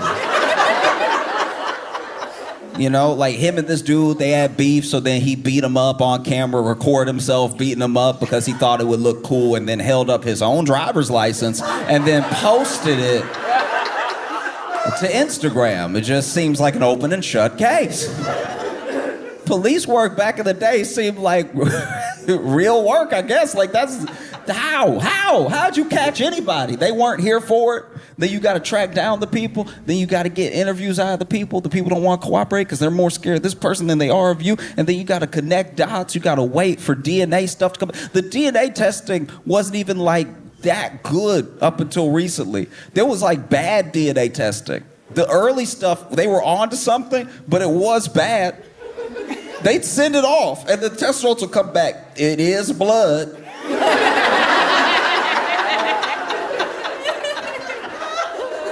You haven't helped me at all. Whose blood is it?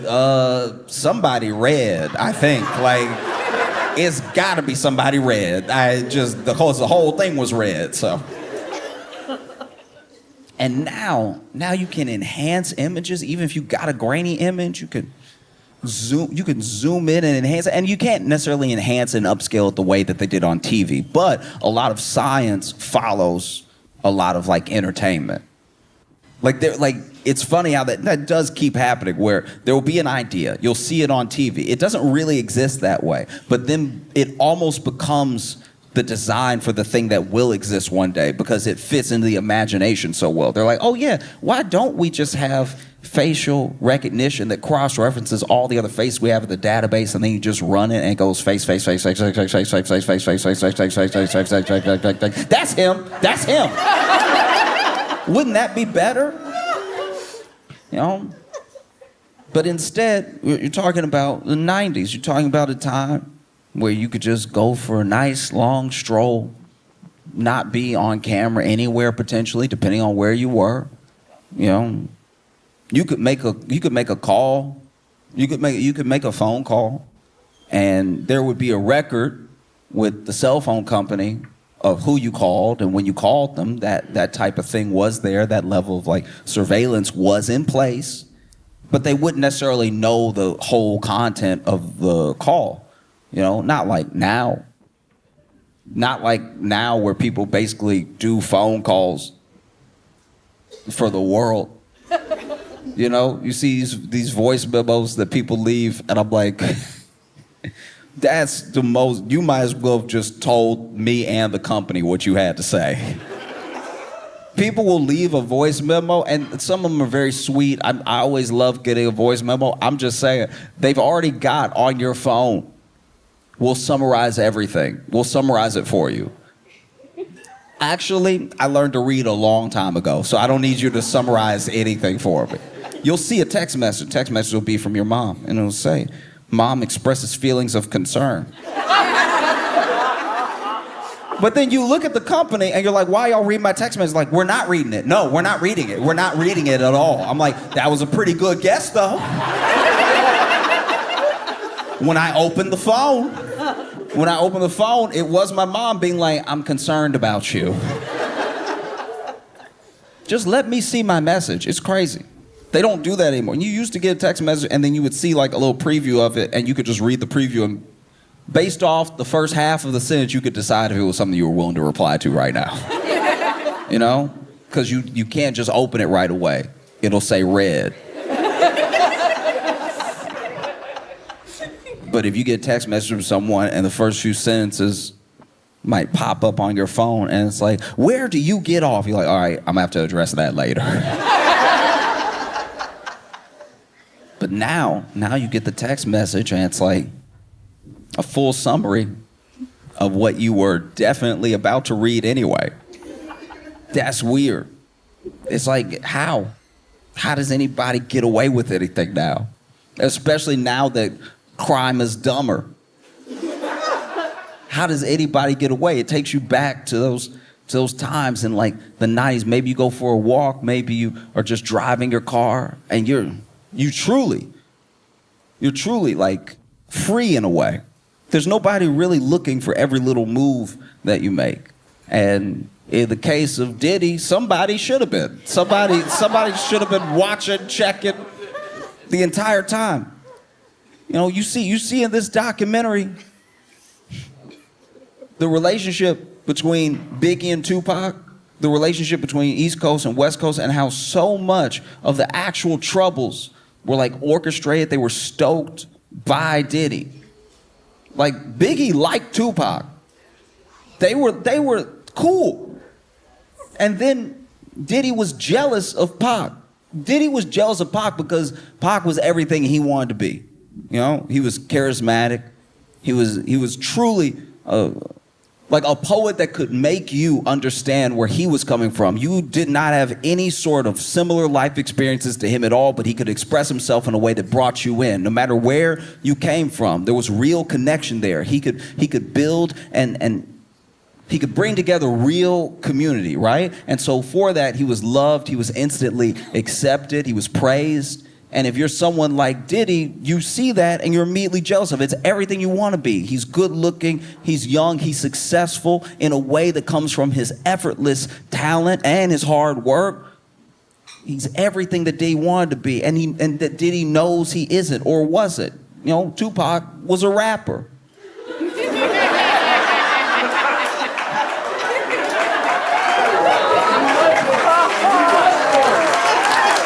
you know what I mean? Like, Diddy, I know Diddy want to rap.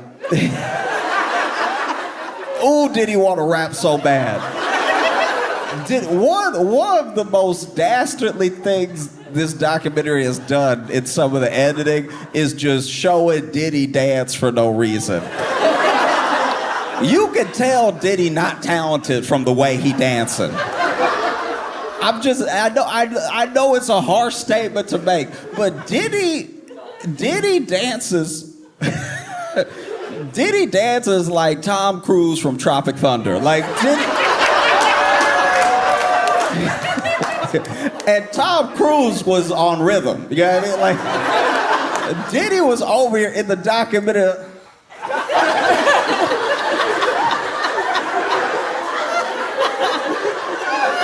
Like he was trying to land a plane.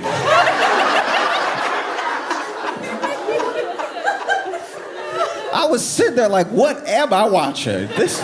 I'm just saying, you go back to that time, right? Go back to the time in the 90s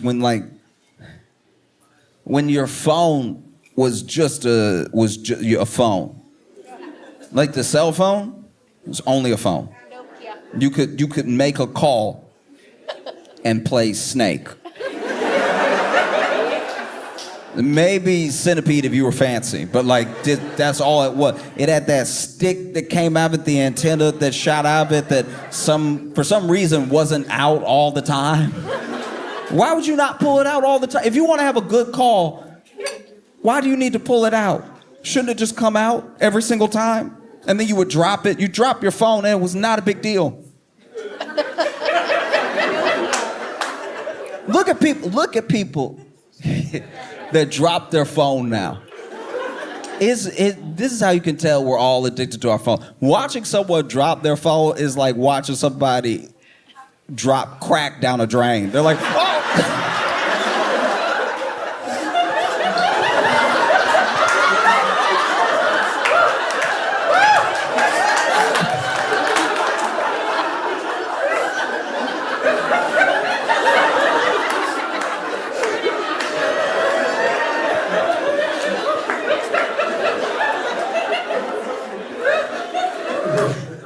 They had never before seen footage of the moments leading up to both Biggie and Pac's death. Never before seen, and not never before seen as in these are the tapes we've been looking for the whole time. We didn't even know these angles existed. That's crazy. And that's very hard to do. Like you see tragedies happen now, and because of social and because of search, people can pull for all the different angles, all the different sides to anything that has happened since everyone started carrying a cell phone, right? But this thing is crazy. You see them walking. You see Tupac walking all the way up until a fight that he got in. And then later, you see through footage, things that people have not seen before leading up to his death. Same thing with Biggie. There was this moment in the documentary where there's somebody sitting in their own car, right, with a camcorder, which is weird. I know we're going in the Wayback Machine, but even in the 90s, nobody sat in their car with a camcorder. That's a new thing. Recording yourself in your car is a new thing. It's a relatively new thing to humanity. We weren't doing this before maybe TikTok. Like, we weren't doing it that much, and now people record themselves in their car so much. Why did we start crying in the car? Look, I know it's already like a social phenomenon and everything, but we will need to stop. Like, that's people recording themselves crying in the car. Because the first video I saw somebody crying in the car, I don't remember what they were crying about, but they were talking about something. And it was something big. It was something happening in the world. But they were like,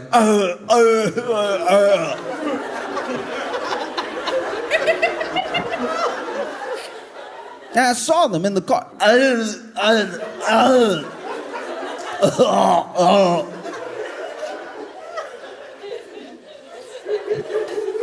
And they were talking, they were like, it's so unfair, this is life, you know, it just comes at you, this is horrible, what are you supposed to do? And I remember sitting there like, okay, all right, they're making some valid points, I understand why they're upset, but who recording them right now? This is terrible. Why would somebody record them and then put it online? And then, because it was I was scrolling when I saw it. So then when I clicked on the profile, I saw it was their profile. I was like, oh, somebody then hacked them and posted a video of them crying. That's terrible. This is a true demon that got a hold of their footage and then posted to their page of them crying. That's so embarrassing. Oh, I hope they find justice, right? I was so interested, genuinely. I was so perplexed at what was happening because then the other people commenting weren't addressing the fact that this person crying is their I seem to be the only one confused about what was happening. Everybody else in the comments was like, keep your head up, like all this.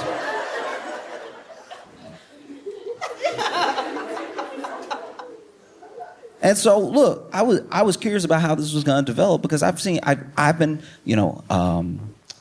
witness to many of my friends that have been like hacked, especially when Facebook was like young, and then somebody would get on your Facebook, they type out a bunch of things on your timeline, just like dumb stuff, and then you would get them locked out, you get back on and everything. So I've seen this before, but I don't know.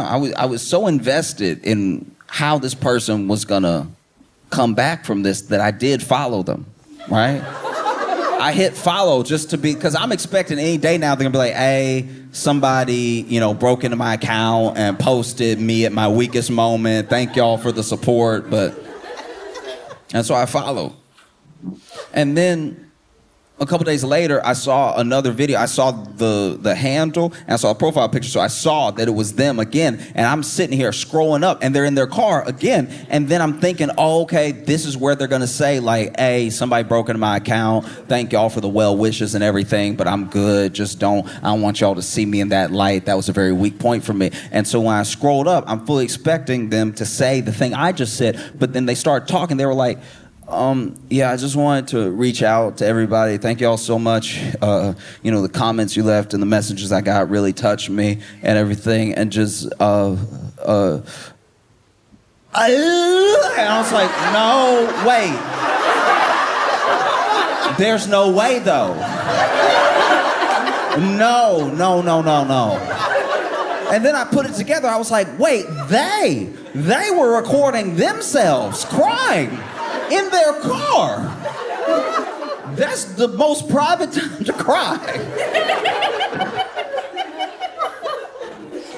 We need to go back, just for the sake, once again, of our mental health as a nation. We got to go back to just having a crash out parked in the car and let that be history. Like that.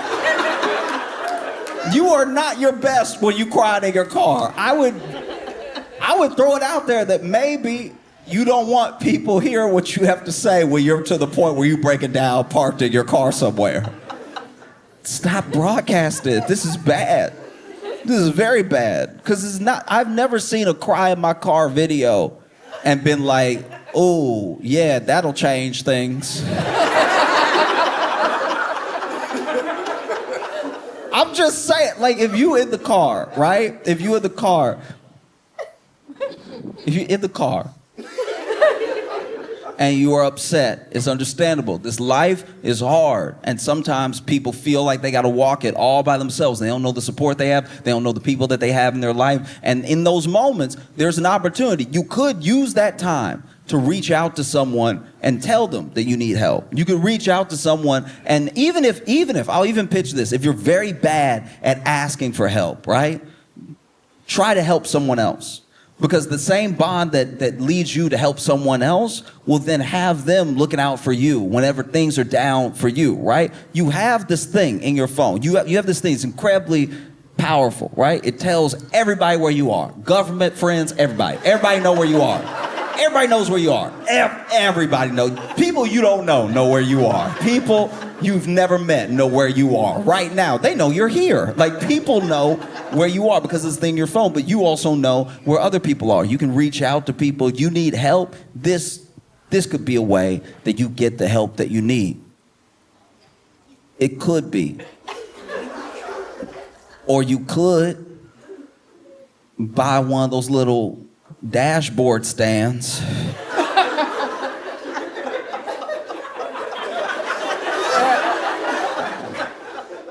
And it's got that little knuckle on it that you put the thing on from the back of your phone and you...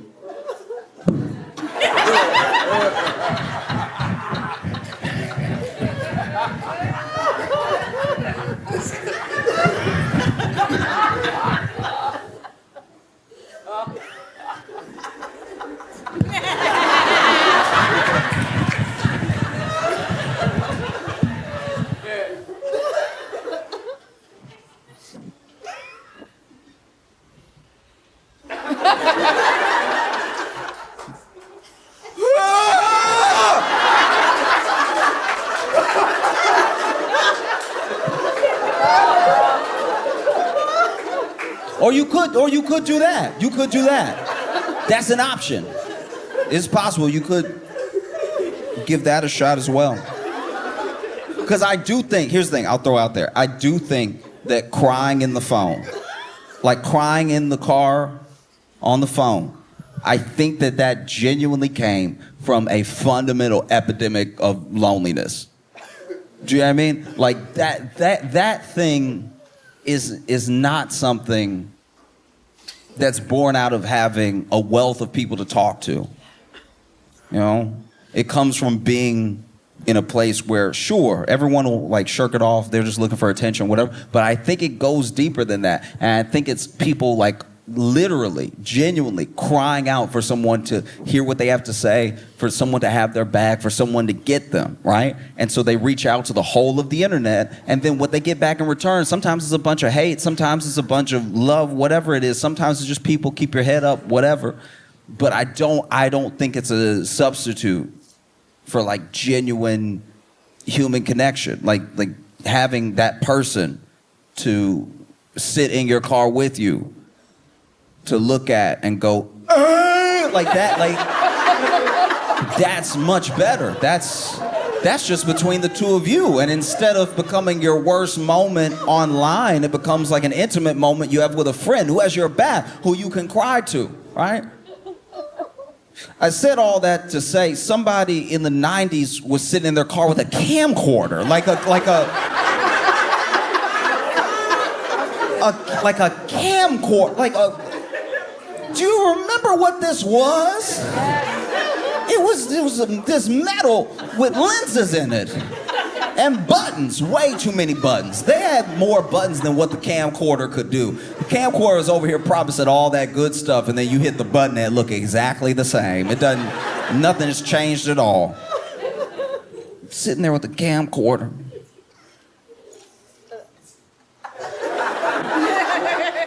Because the camcorder had that strap. It had that strap right on the back, so that way, you know, you could do some real journalism, some true video journalism. You know what I mean? Some people had the camera and they had to hold the big thing and they got to put their eye into the little pocket. Not with the camcorder. Camcorder even had the little screen popped out. And so you just had it ready. Bow! I see everything. Where were these cameras even from? It's crazy. Where is the camera from? Because there's a thing that had never been aired before, where someone is in their car and they're like, "Is that Biggie?" And then you hear pop, pop, pop, pop, pop. Oh my God, they just got shot.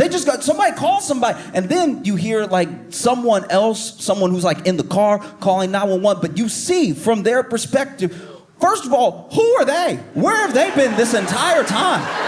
That's crazy. Where did they? Maybe there is a chance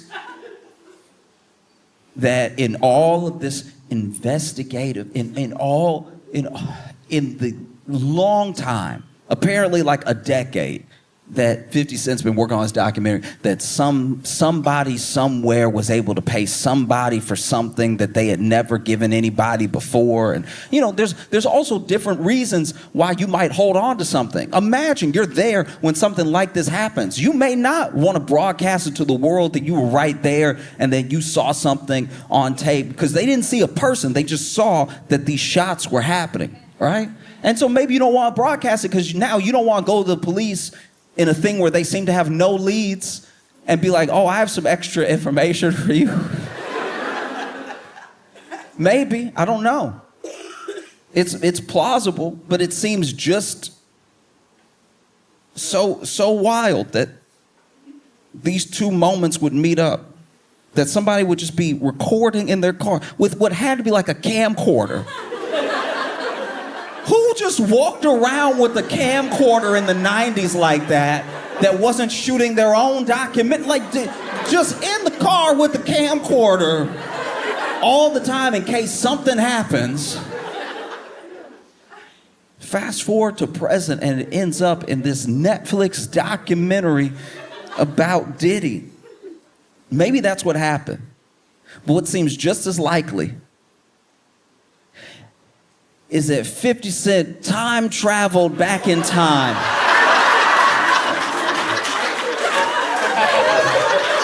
With the camcorder, right? Because you don't want the resolution to be too clear. People start asking questions. Time travel back in time, sat in the car, and point the camcorder in the direction. Oh, is that Biggie?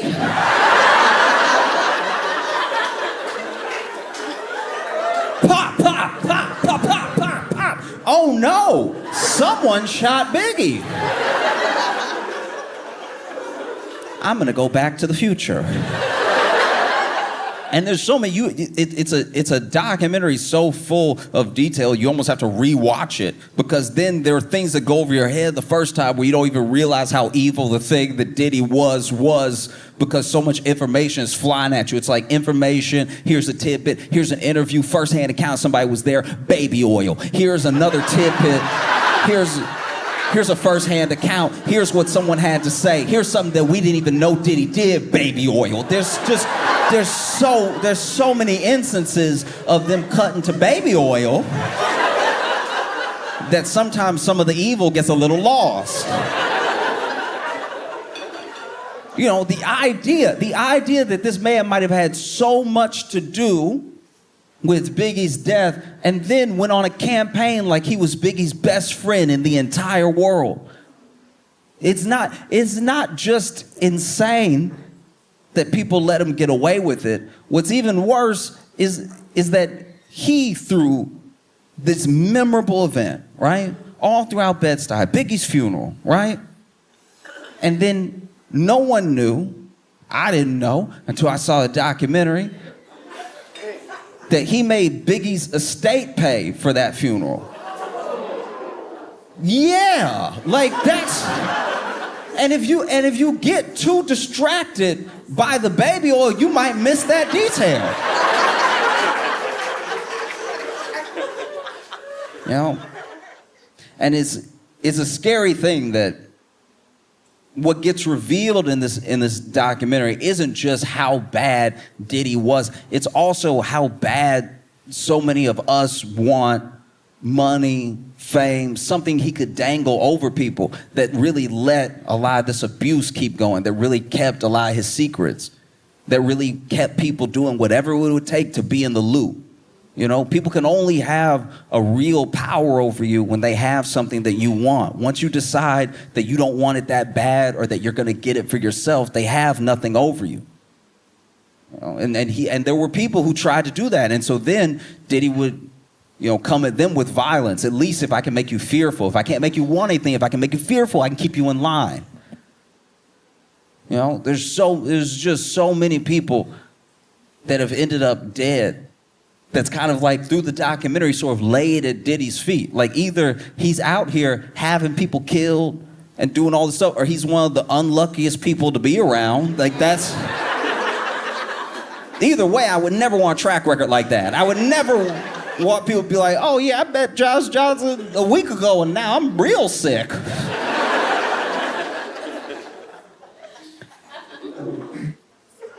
One of the things that's so harrowing about the documentary to me is that you see how long Diddy got away with things that people are saying plainly that he just did. They're saying, no, this thing just happened, and then everyone was acting like it was normal, and everybody was acting like it was normal because apparently it was normal. It was normal for him to do all these things, whether he was beating up somebody, he was abusing somebody, he was stealing from somebody. All these things were like incredibly normal, and it's genuinely terrifying that something like that was able to become normal for a person. But it was able to become normal because there are in instances. It's a hard judgment to pass, but there are certain instances where you see a shade of someone who is big and bad and powerful and using all that power for evil, and you see a shade of that in even some of the people around them that they might be mistreating. There were plenty of people that were like cool with all this mistreatment, until it came around to them. Or they were cool with everything that Diddy was doing, as bad as it was. They could look the other way, they just wouldn't acknowledge it, but then they got fired. You know? And there is no Diddy without a bunch of little Diddies running around, wanting to be like him, wanting to emulate that sort of thing, wanting to have power, just so that they had choice what to do with it. Because one of the things that people with power like to do is they love to rob you of your choices. You know? There's always a choice to a degree. It may not be a choice that you like, but they love to rob the sort of feeling of freedom you have over your choices. You can make very hard choices. Someone could walk up to you and say, give me all your money or I'm gonna kill you. And you could say, kill me. You could. It is a choice. Some people would say that's no choice. It is. It is a choice. They said, give me all your money or implies a different outcome. Right? Do this or this. That's your choice. It's not a good choice. Don't get me wrong.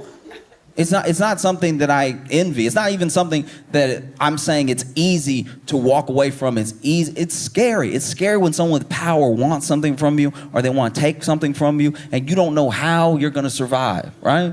But they don't get away with this thing. It takes time to become the person that Diddy was. It takes decades. It took him decades. It took everyone looking the other way for little things, then big things for so long that finally he does seem like this unstoppable, unbeatable force. He does beat people down in court. He does beat people down in person, right?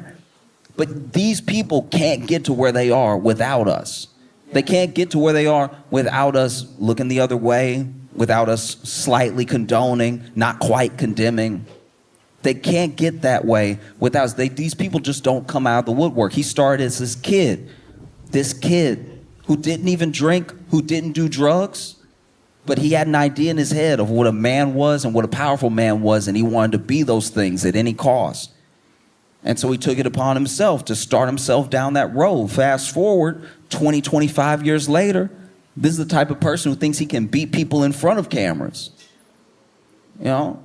And what does it take to take down a person like that?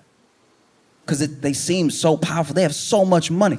Diddy valued at billions, right? What can you do to a billionaire? How do you take a person like that down? One piece at a time. All of us. It takes all of us not looking away. It takes all of us doing something. You know, because people have said in the documentary, people have said in interviews that when Diddy is like in his element, he's untouchable. You would think he was a god. But when you're alone in the room with him, you see, not only is this just a man, this is like still that like kind of scared kid, kind of insecure kid, right? That in no way condones anything that he's ever done. That in no way is like an excuse. I'm just saying that's like the truth. The armor is a facade, you know? One of the craziest things that has happened since the documentary came out is that Ja Rule came out against 50 Cent and called him a snitch for making the documentary, which is not a popular side to take. That is weird. It's a weird thing to say when no one was talking to you at all. That's not a smart career or business move. You saw someone who still hates you produce a documentary for Netflix about someone else they hated that is 4 episodes long. You saw that and you thought to yourself, I'll get involved. Are you out of your mind? I was blown away. Called him a snitch and everything. Ja Rule, by the way, I looked up Ja Rule just to see what was up. Just, you know, I wonder what Ja Rule had been up to, because it wasn't rapping, right? And most recently, the last time Ja Rule made headlines was because he got punched at a Brandy and Monica concert on their The Boy Is Mine tour. Where you get punched says a lot about where you are in life. Do you know what I mean? If you're a rapper and you get into a fight at a rap concert, that seems par for the course. If you are a rapper and you get punched backstage at an R&B concert, you must have had it coming. These people are singing melodies. I'm not a fighter, but one of the worst things to do is to get beat up to soft music.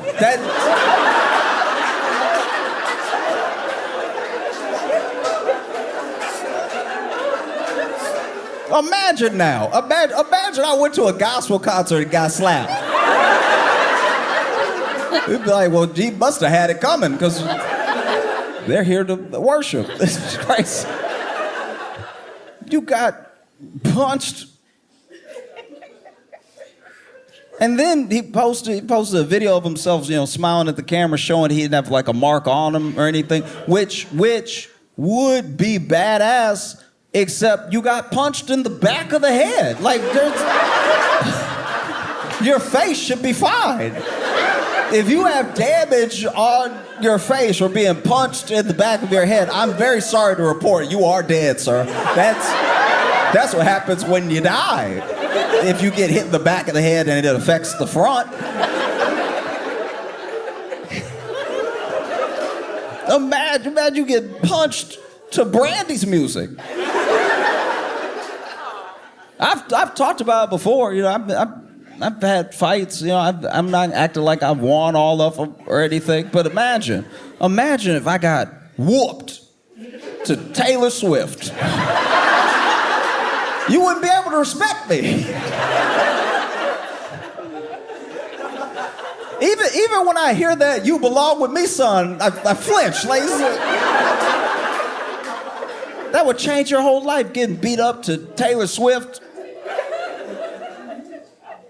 Or like Maggie Rogers. Like you get beat up to some indie music. Would destroy your reputation. I don't even know why would Josh say anything? The last notable thing you did was Fire Festival. Like you didn't go to jail, but Billy did. But you were his partner. You were in all the pictures with him. That's crazy. The only thing scarier than the documentary is that Diddy's gonna get out.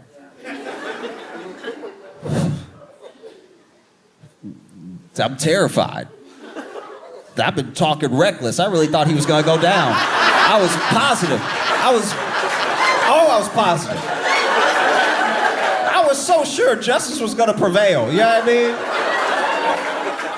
This is crazy. This is so insane. The American justice system had one job, right? One job. Finally, a black dude did everything. And somehow this is the one that slips through the cracks. That's crazy.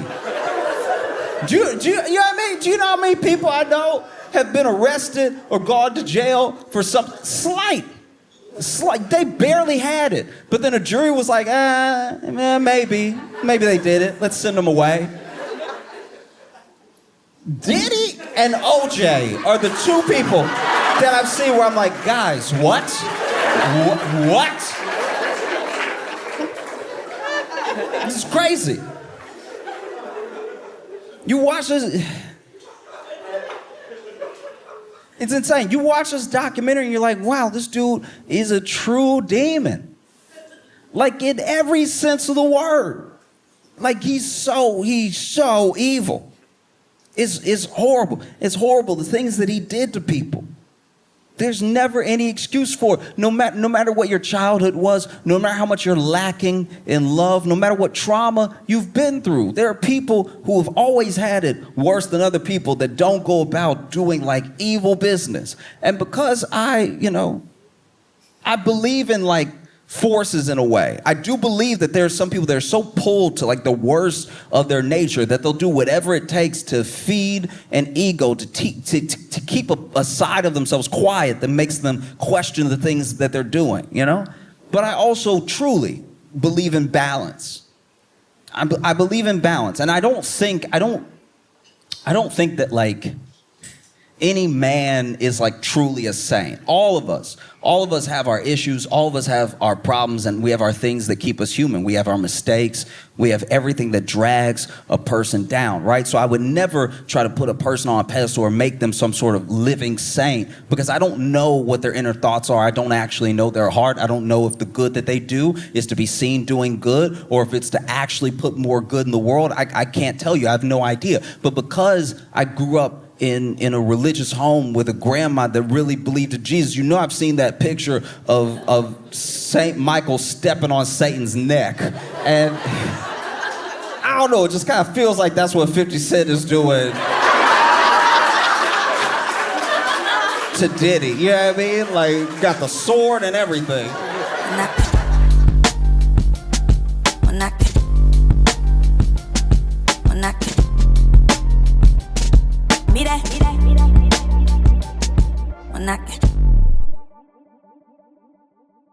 It is very important. It's very important that you take care of yourself, especially now. You know, people try to make you feel bad for engaging in self-care, just looking out for your own well-being, your sanity. You know, it's important to take care of yourself. Especially, like, I tried to take care of myself off and on, and it rarely goes well. You know, like, I was going through a bit of a, I wouldn't call it an episode, but I was just really down. You know, I was real depressed and everything. And my friend suggested, because this is at a time in my life where I was not going to be able to afford therapy. You know, therapy was just going to be whoever was listening right now. And so my friend suggested, he was like, hey, I've been reading a lot about this. If you're around a pet, like maybe you don't have the means to take care of a pet right now, but if you're able to be around a friend's pet or something, it boosts your mood, like releases endorphins and everything. You should try that. Come over to my place. I have a cat. And I was like, well, this is better than nothing, so I'll give it a try. And I went over. I had never met his cat before. But this cat, he always talked about how sweet it was and how it was like a dog and everything.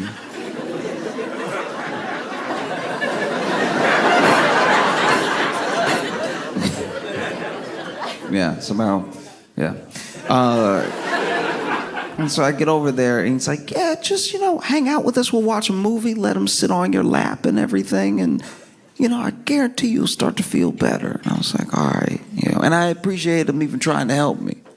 And so I was sitting there, and sure enough, the cat jumped up on the couch, and he was telling me everything the cat was doing while it was doing it and why it does it. It was just the worst version of David Attenborough I've ever seen in my life. Because the cat, first of all, the cat hopped up, and then he was like, He's trying to meet you. See, he wants to get to know you, like get your scent, suss you out, feel your vibe and everything. And I was like, yeah, I gathered that. I didn't think he jumped on the couch like, what? Cat jumped on the couch and starts walking around. The couch walks like top of the couch behind my head and everything. And I know I was depressed, but this was making me very anxious because the way the cat was stalking around me just felt like it was about to strike. You said this was a lap cat. You didn't say anything about like looking over my shoulder, reading my text messages. Sure enough, the cat hopped down between the two of us, and then he got on my lap, and he did do a little like, start like kneading on my thighs and everything, got in a little circle and laid right down on my lap It was very sweet. And we started watching the movie and everything. And then I was asking, because I've been through this before. No, I've been in this situation where people are like, no, my cat's great. You would love my cat. My cat loves when you pet him and everything. And then I come over and I pet the cat, and then 3 pets in. Like, first one, we're fine. Second one, we're good. Third one, I don't know what I did. But you would think that the third time I rubbed the cat, I said something about its mother, because the way that it pops up offended. And then people always blame me. They're like, you're doing it wrong. I'm like, I'm doing it the way I did it the first 2 times. There's no way that cats have a 3-strike rule. There's no way it didn't like it the first 2 times, but leaned into it, but then hated me the 3rd time. And so I was like, hey, how does he like the rubs? Is there something that he like specific to him, or just is anything fine? And he's like, oh, he likes when you start at the top of the head, you know, like scratch behind the ears and then rub all the way down. I was like, okay, sure. That's fine. Easy instructions. I think I can do this. I should be good. And so, sure enough, scratch top of the head, scratch behind the ears, then rub his back. And it was nice. It was like a little rhythm to it and everything. And I guess he liked it enough that he started to purr. But this cat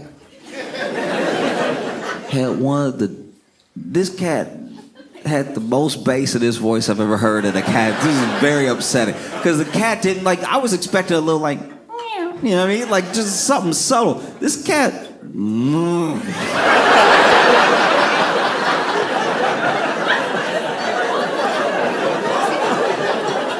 like, he didn't move, but he almost moved. Like, it was so deep. He almost didn't get to the owl at the end. This cat, I'm rubbing it.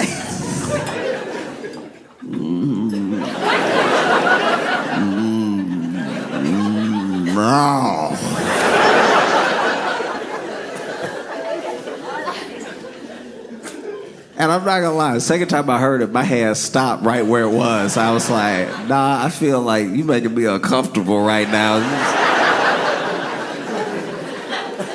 Because I was over here, okay, so I would scratch the head, and the cat started like really, like almost like standing up a little bit in my lap just to lean into the scratch more, so I was seeing his face, and I didn't like the face the cat was making. It's always satisfying when you're like scratching a dog and the dog gets like so into it that the foot get like uncontrollable. You're like, I'm getting up. It's always like cute because he's like, ah, you know, he like short circuits. This cat was like.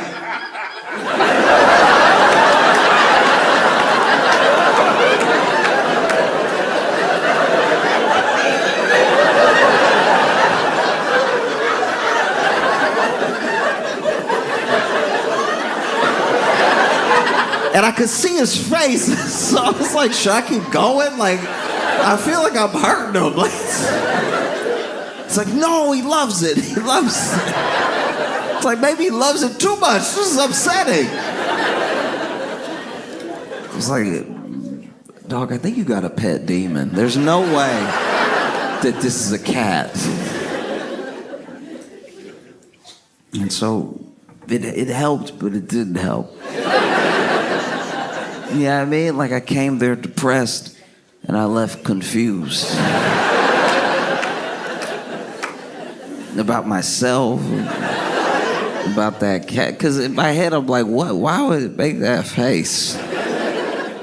You know, you go through this spell where you're like, what is it? And you also don't know where it comes from, because I'm sure some of it was like where I was in my life in the moment. Some of it was like, you start doing something, like even in the pursuit of comedy, you start doing something with the hope that one day you can do it well enough that more people can enjoy what you do than just you. You know, that's like the hope for every creative endeavor. It's like, obviously, whether you paint, whether you act, whether you do music, whatever it is, it's like you make this thing because you would like it to exist in the world, and then you hope that other people enjoy it. And along the way, especially when you're starting out, especially when you just don't have that, like, that thing yet where you can close the gaps and put it together to bring something that's real to people, and you're in the pursuit of that, you can lose confidence sometimes that like maybe I'll never put it together the way that I would like to. And maybe that's a little bit of where I was at. But a lot of it was being broke. A lot of it was also being broke. It's like, yes, I want to do my art and do it better, but man, that's a lot of grilled cheese for dinner. That is a ridiculous amount of grilled cheese for dinner. And so I even, thinking about it, self-care, how do I take care of my physical health, my mental health? I was like, I'll meditate. I'll start meditating. That'll be good for me, yeah.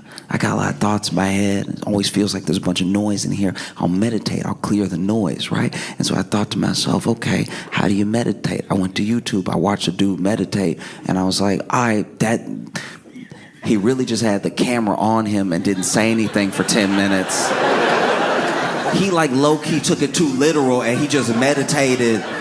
Like his thing, the video said how to meditate, and then he was just on. I thought it was a picture for a minute, because he was being real still, and he was just.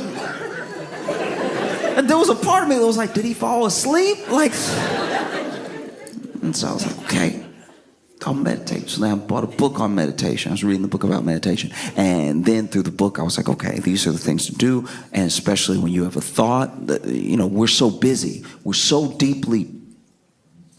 We're so deep in it, we don't even realize the way that we've made our mind busy feels normal.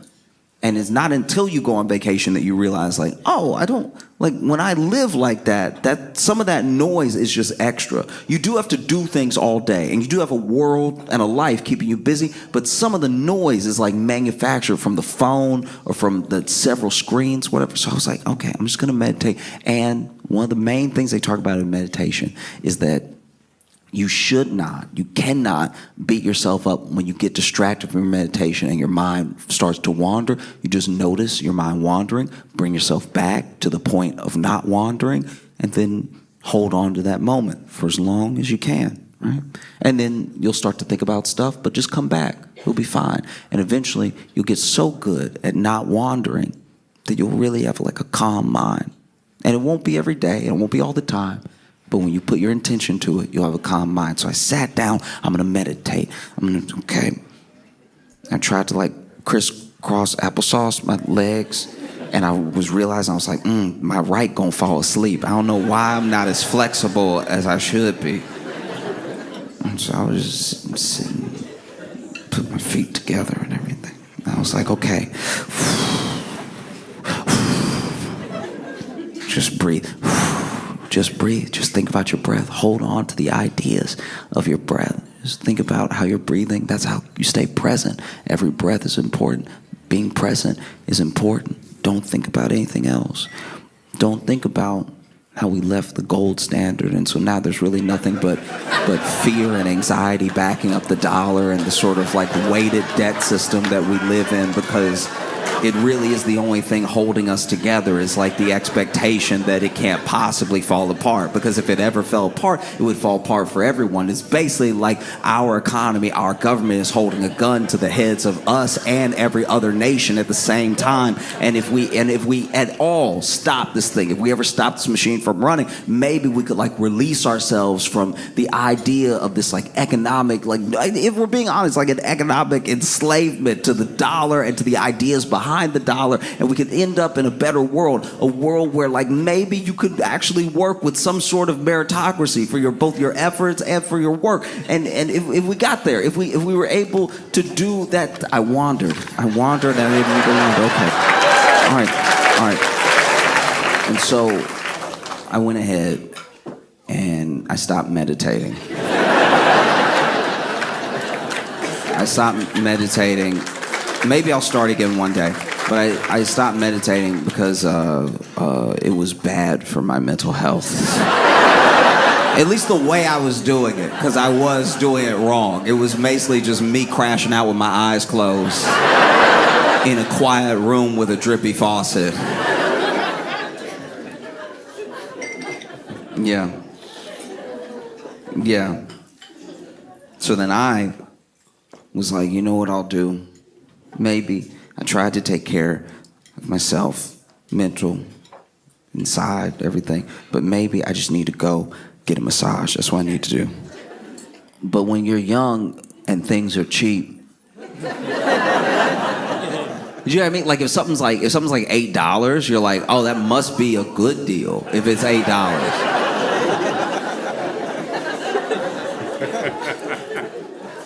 I went to this place because they were doing a promotion. They basically wanted you to become a member, and the membership was like whatever, like $40 a month. But if you signed up, you could basically sign up after the first massage. And so the first massage, to get you to do it for sure, but still have something to pay the masseuse, the first massage is like $8. Right? So it's $8.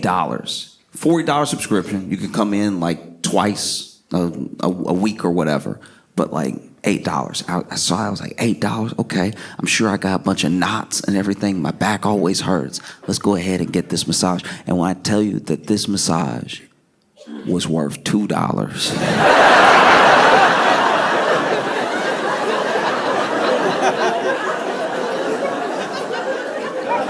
It was worth exactly 8 quarters, all right? This is one of the worst beatdowns I ever had in my life. I've literally squared up and lost before, and I didn't get beat up the way I got beat up in here. Because, okay, they clearly gave me the person who was like, you know, training or something. Because it's a room where you can hear, it's like 3 different people are all broken off in these like little stalls, but you can hear what's happening around you. And so I can hear the dude, anytime he speaks, I hear it, right? Because I also don't really understand the tiling and everything. I don't know what this place was. This is like clearly like a Mexican restaurant before it was. Do you know what I mean? Like I'm almost positive they kept the tables and I'm on one of those tables. Because the table was not comfortable at all. The table was built like a sturdy table built to hold a platter of food. And so I'm laying at the table and I knew these weren't tables made for like a masseuse, because you know how when you lay in a massage table and there's that place for your face and everything? Okay, they didn't have that at all.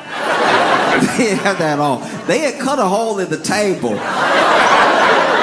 had cut a hole in the table, but they had just put these like kind of like plushy napkins around the hole in the table, so I could still feel how sharp, because they cut the table with carpentry. Like this wasn't smooth at all. And so it was a clean cut, but it was sharp. And so I'm laying there, you know, face pushed against these pillows, pushed against this like circle of wood. And you know how when they're training at a barbershop, the haircuts will be like $2 because like they don't know what's gonna happen either, right?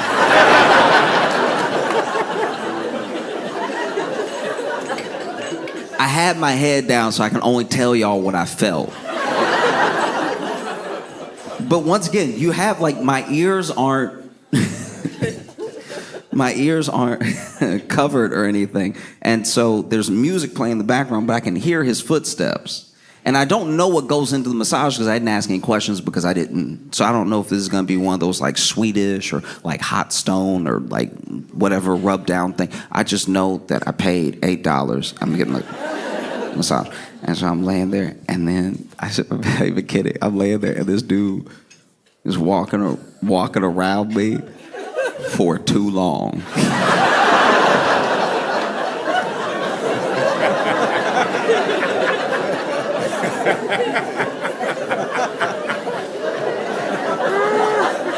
This dude walking around stalking me, all right? Stalking me like prey. And then this was not a relaxing experience, because the way he started the massage, like sometimes they start and they like, you know, like feel for certain points, like what, you know, what's tense, stuff like that. Or they touch you, you know, shoulders, back of the neck, something like that. This dude started.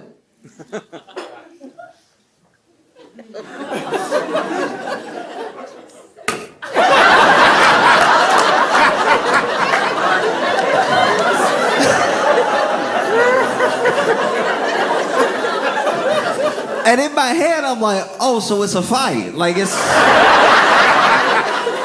That's crazy. The fact that the way you start is just to hit me in my back.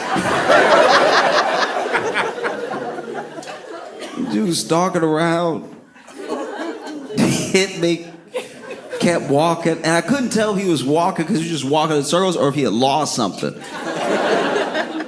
And so then, he starts in and he's doing like the palm of his hand, working it around and everything.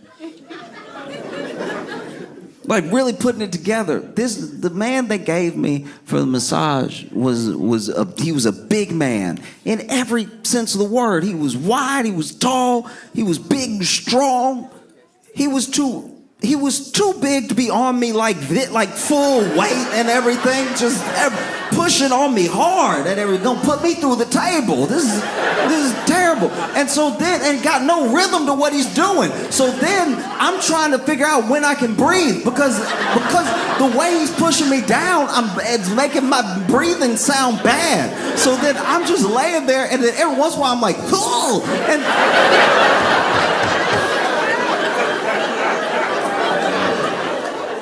this is violence. This isn't a massage. He punching me slow. I've said something I should have said with my full chest and then had to start fighting. I've never been through this before. This man over here.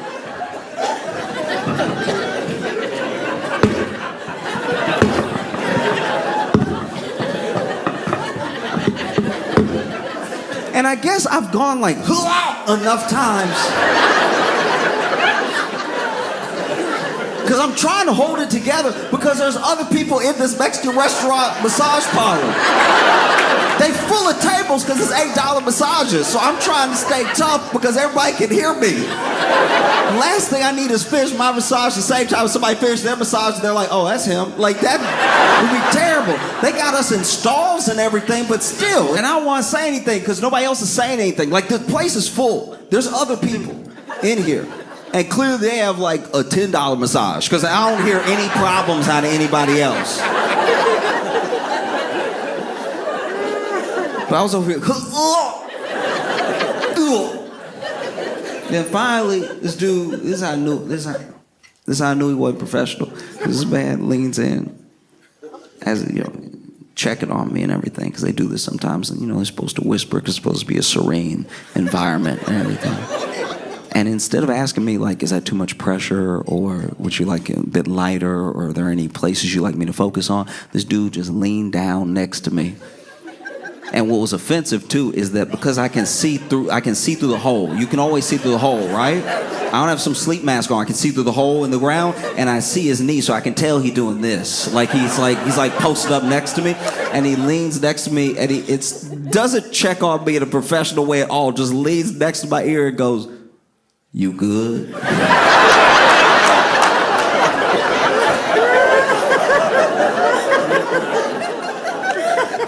"You good?" And so I was like, I'm still not trying to back down. He goes, "You good?" I'm like, "Yeah, I'm great." That was a lie. I was dying. I was absolutely dying. And then he goes, "Okay." And I think that in his head, that was like, oh, I always hold back for clients. I can finally let loose. And so now this man looked like he from The Blind Side, and then he moved on to my lower back, and he was using his elbow now. Man, just working elbow. I feel what has to be my kidney moving. I feel like my kidney went to the other kidney and was like, I'm gonna chill with you because things are terrible over there right now. There's no way I'm staying over there. So I felt something move, and I was like, whoa! And because this one was so like involuntary. I was like, whoa! And then he. This time he doesn't even lean down. He leans over. He's still above me. And he's like, "You all right?"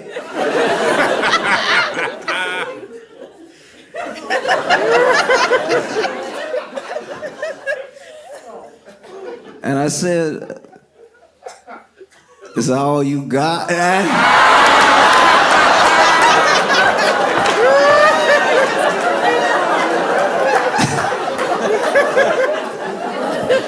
And what happened, look, what happened next is completely unacceptable because I don't know. I tried to like extend some sort of grace in my mind of what happened next because once again, this is like a starting company doing like a terrible type of Groupon promotion. I don't know. There's no way they're gonna stay in business with this type of model. This is insane, right? And because once again, they have the oils and stuff like that. I know he was supposed to be using the oil because eventually I'm like, we both can't be dry, sir. Like this, like. This man is massaging me with hands that need chapstick. This is crazy. My back getting torn up right now. My back is on fire, old chapped hands. And so then I was like, "Hey, do you have any?"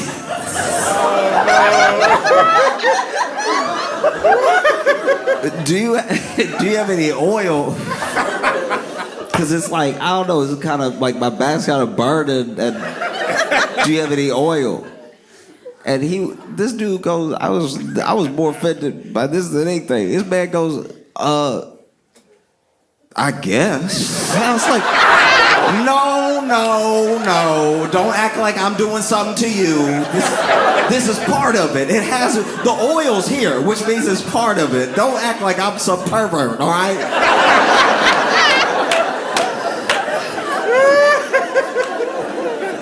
This dude goes to get the oil, and to this day, I don't know if this is intentional or not, but I think it was because I heard a slight pop above me before it happened, right? But this dude, one of two things happens: either he really didn't like me, so he just decided to do it, or he slipped on the oil. But this dude straight up gave me a people's elbow, like this. I'm laying there, he goes to get the oil, he comes back, and all I hear is...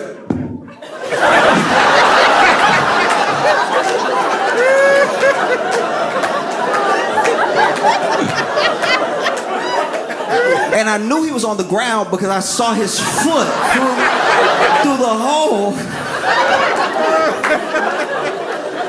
This man fell and almost knocked himself out.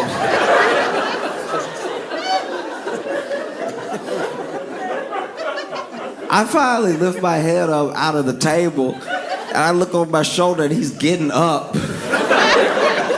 wide-eyed.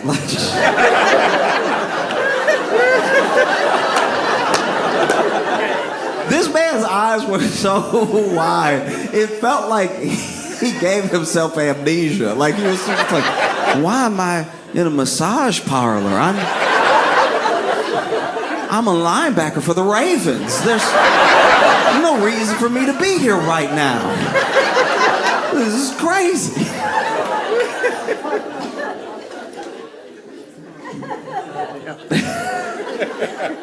And so then, this dude stands back up. He's clearly shaking. Because by the time he does my legs, he's like barely touching them. He's just like.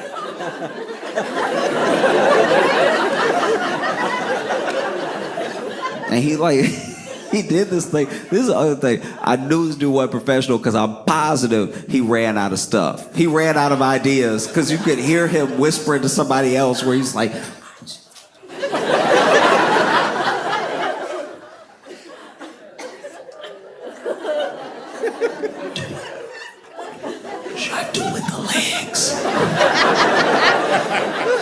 I knew he didn't know what to do with my leg because by the time he got down the leg to the foot, he was holding the back of my foot, right?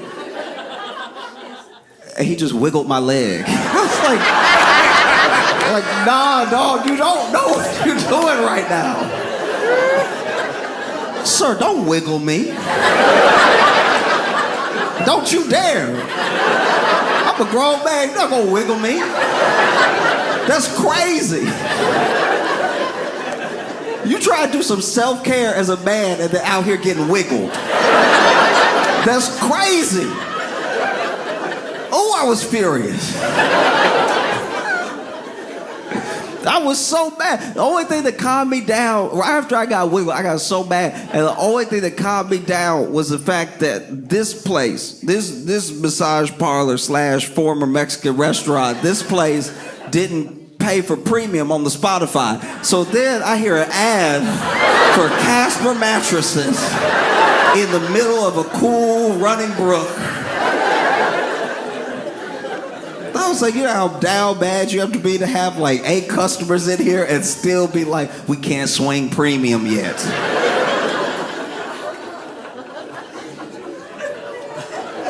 It's crazy. There are like 8-hour-long uninterrupted videos of cool running brooks on YouTube, and you still, whatever.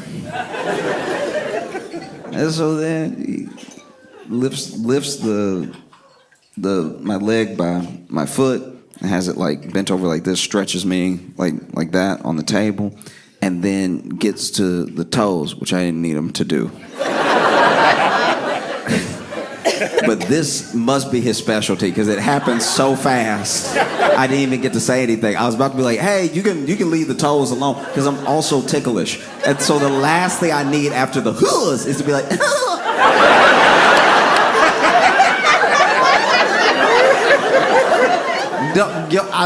I would die. I would die if everybody in here heard me and then hear me.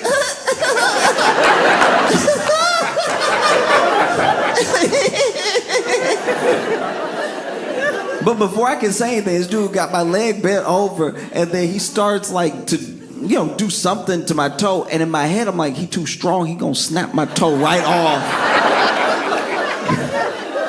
And to this day, I've never felt this sensation again. This dude, sometimes a masseuse will do something to each toe and everything, then move on to the other foot, do something to each toe. This dude went and popped all my toes. It was the only thing in the massage where I was like, oh, that's pretty good, wow.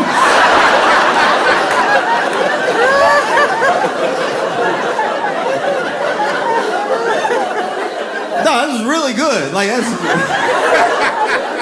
that's crazy. I feel like I could touch the rim now or something.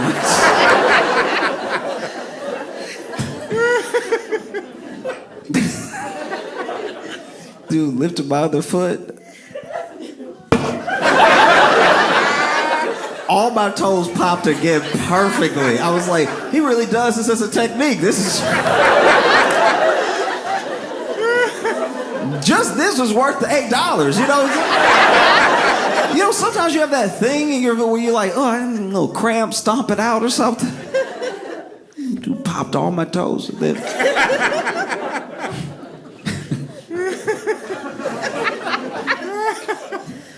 And then, after he did, my back, my legs, my feet, he came over to the side again. So he's like on the other side of the table. And I should have left, right? But he's like, I'm gonna turn around, flip over, dog. And I was like, Dad.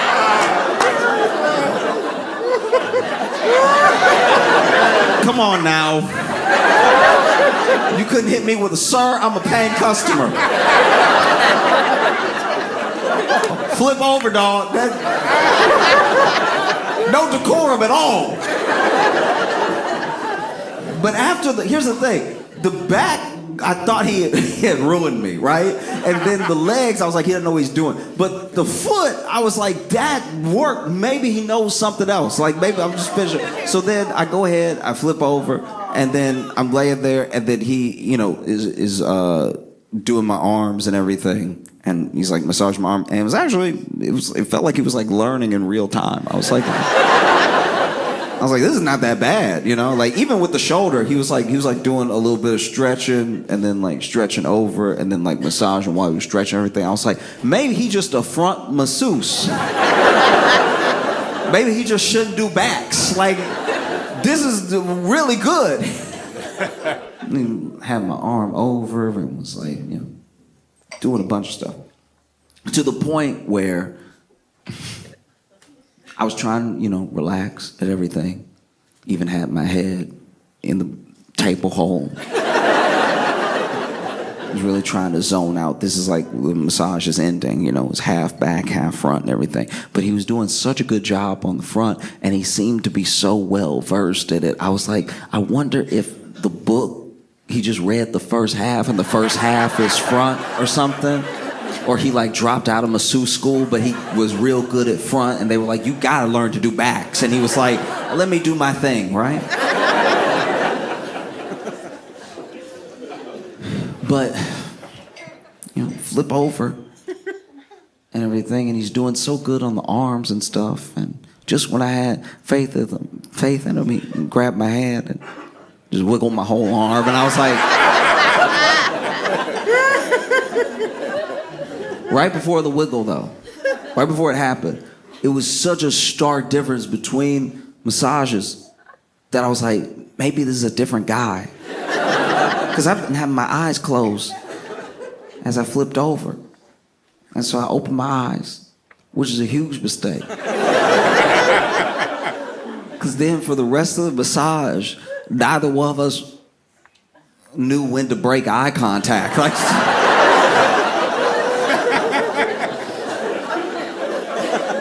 I'm just laying there, eyes open, while he's over here.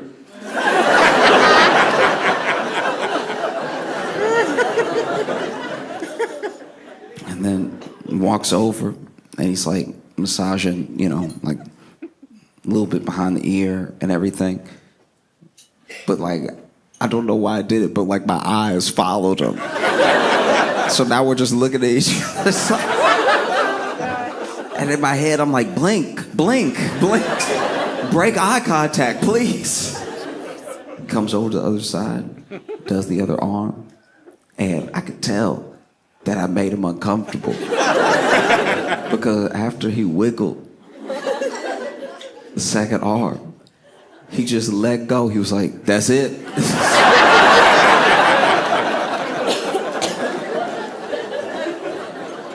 And so I walked out to reception, right? I was out there with reception, and came out and they were like, how was your massage? And I was like, yeah, it happened. Definitely happened. They were like, are you good with everything? I'm like, yeah, I'm fine. Just, like to pay real quick. And then they were like, do you think you'll be getting the membership? And I was like, I'm good. I'm all right. And they're like, okay. All right, it's a good offer. And you come in twice a week, $40. The add-ons are half price. You sure? I was like, I'm positive. I'm good. And they're like, okay, well, that'll be $8. Would you like to leave a tip? Hey, here's my thing. If I'm being honest, in my heart, I wasn't sure I wanted to tip. But I also knew that with both of us living in Chicago, at any time this man could come and find me and massage me.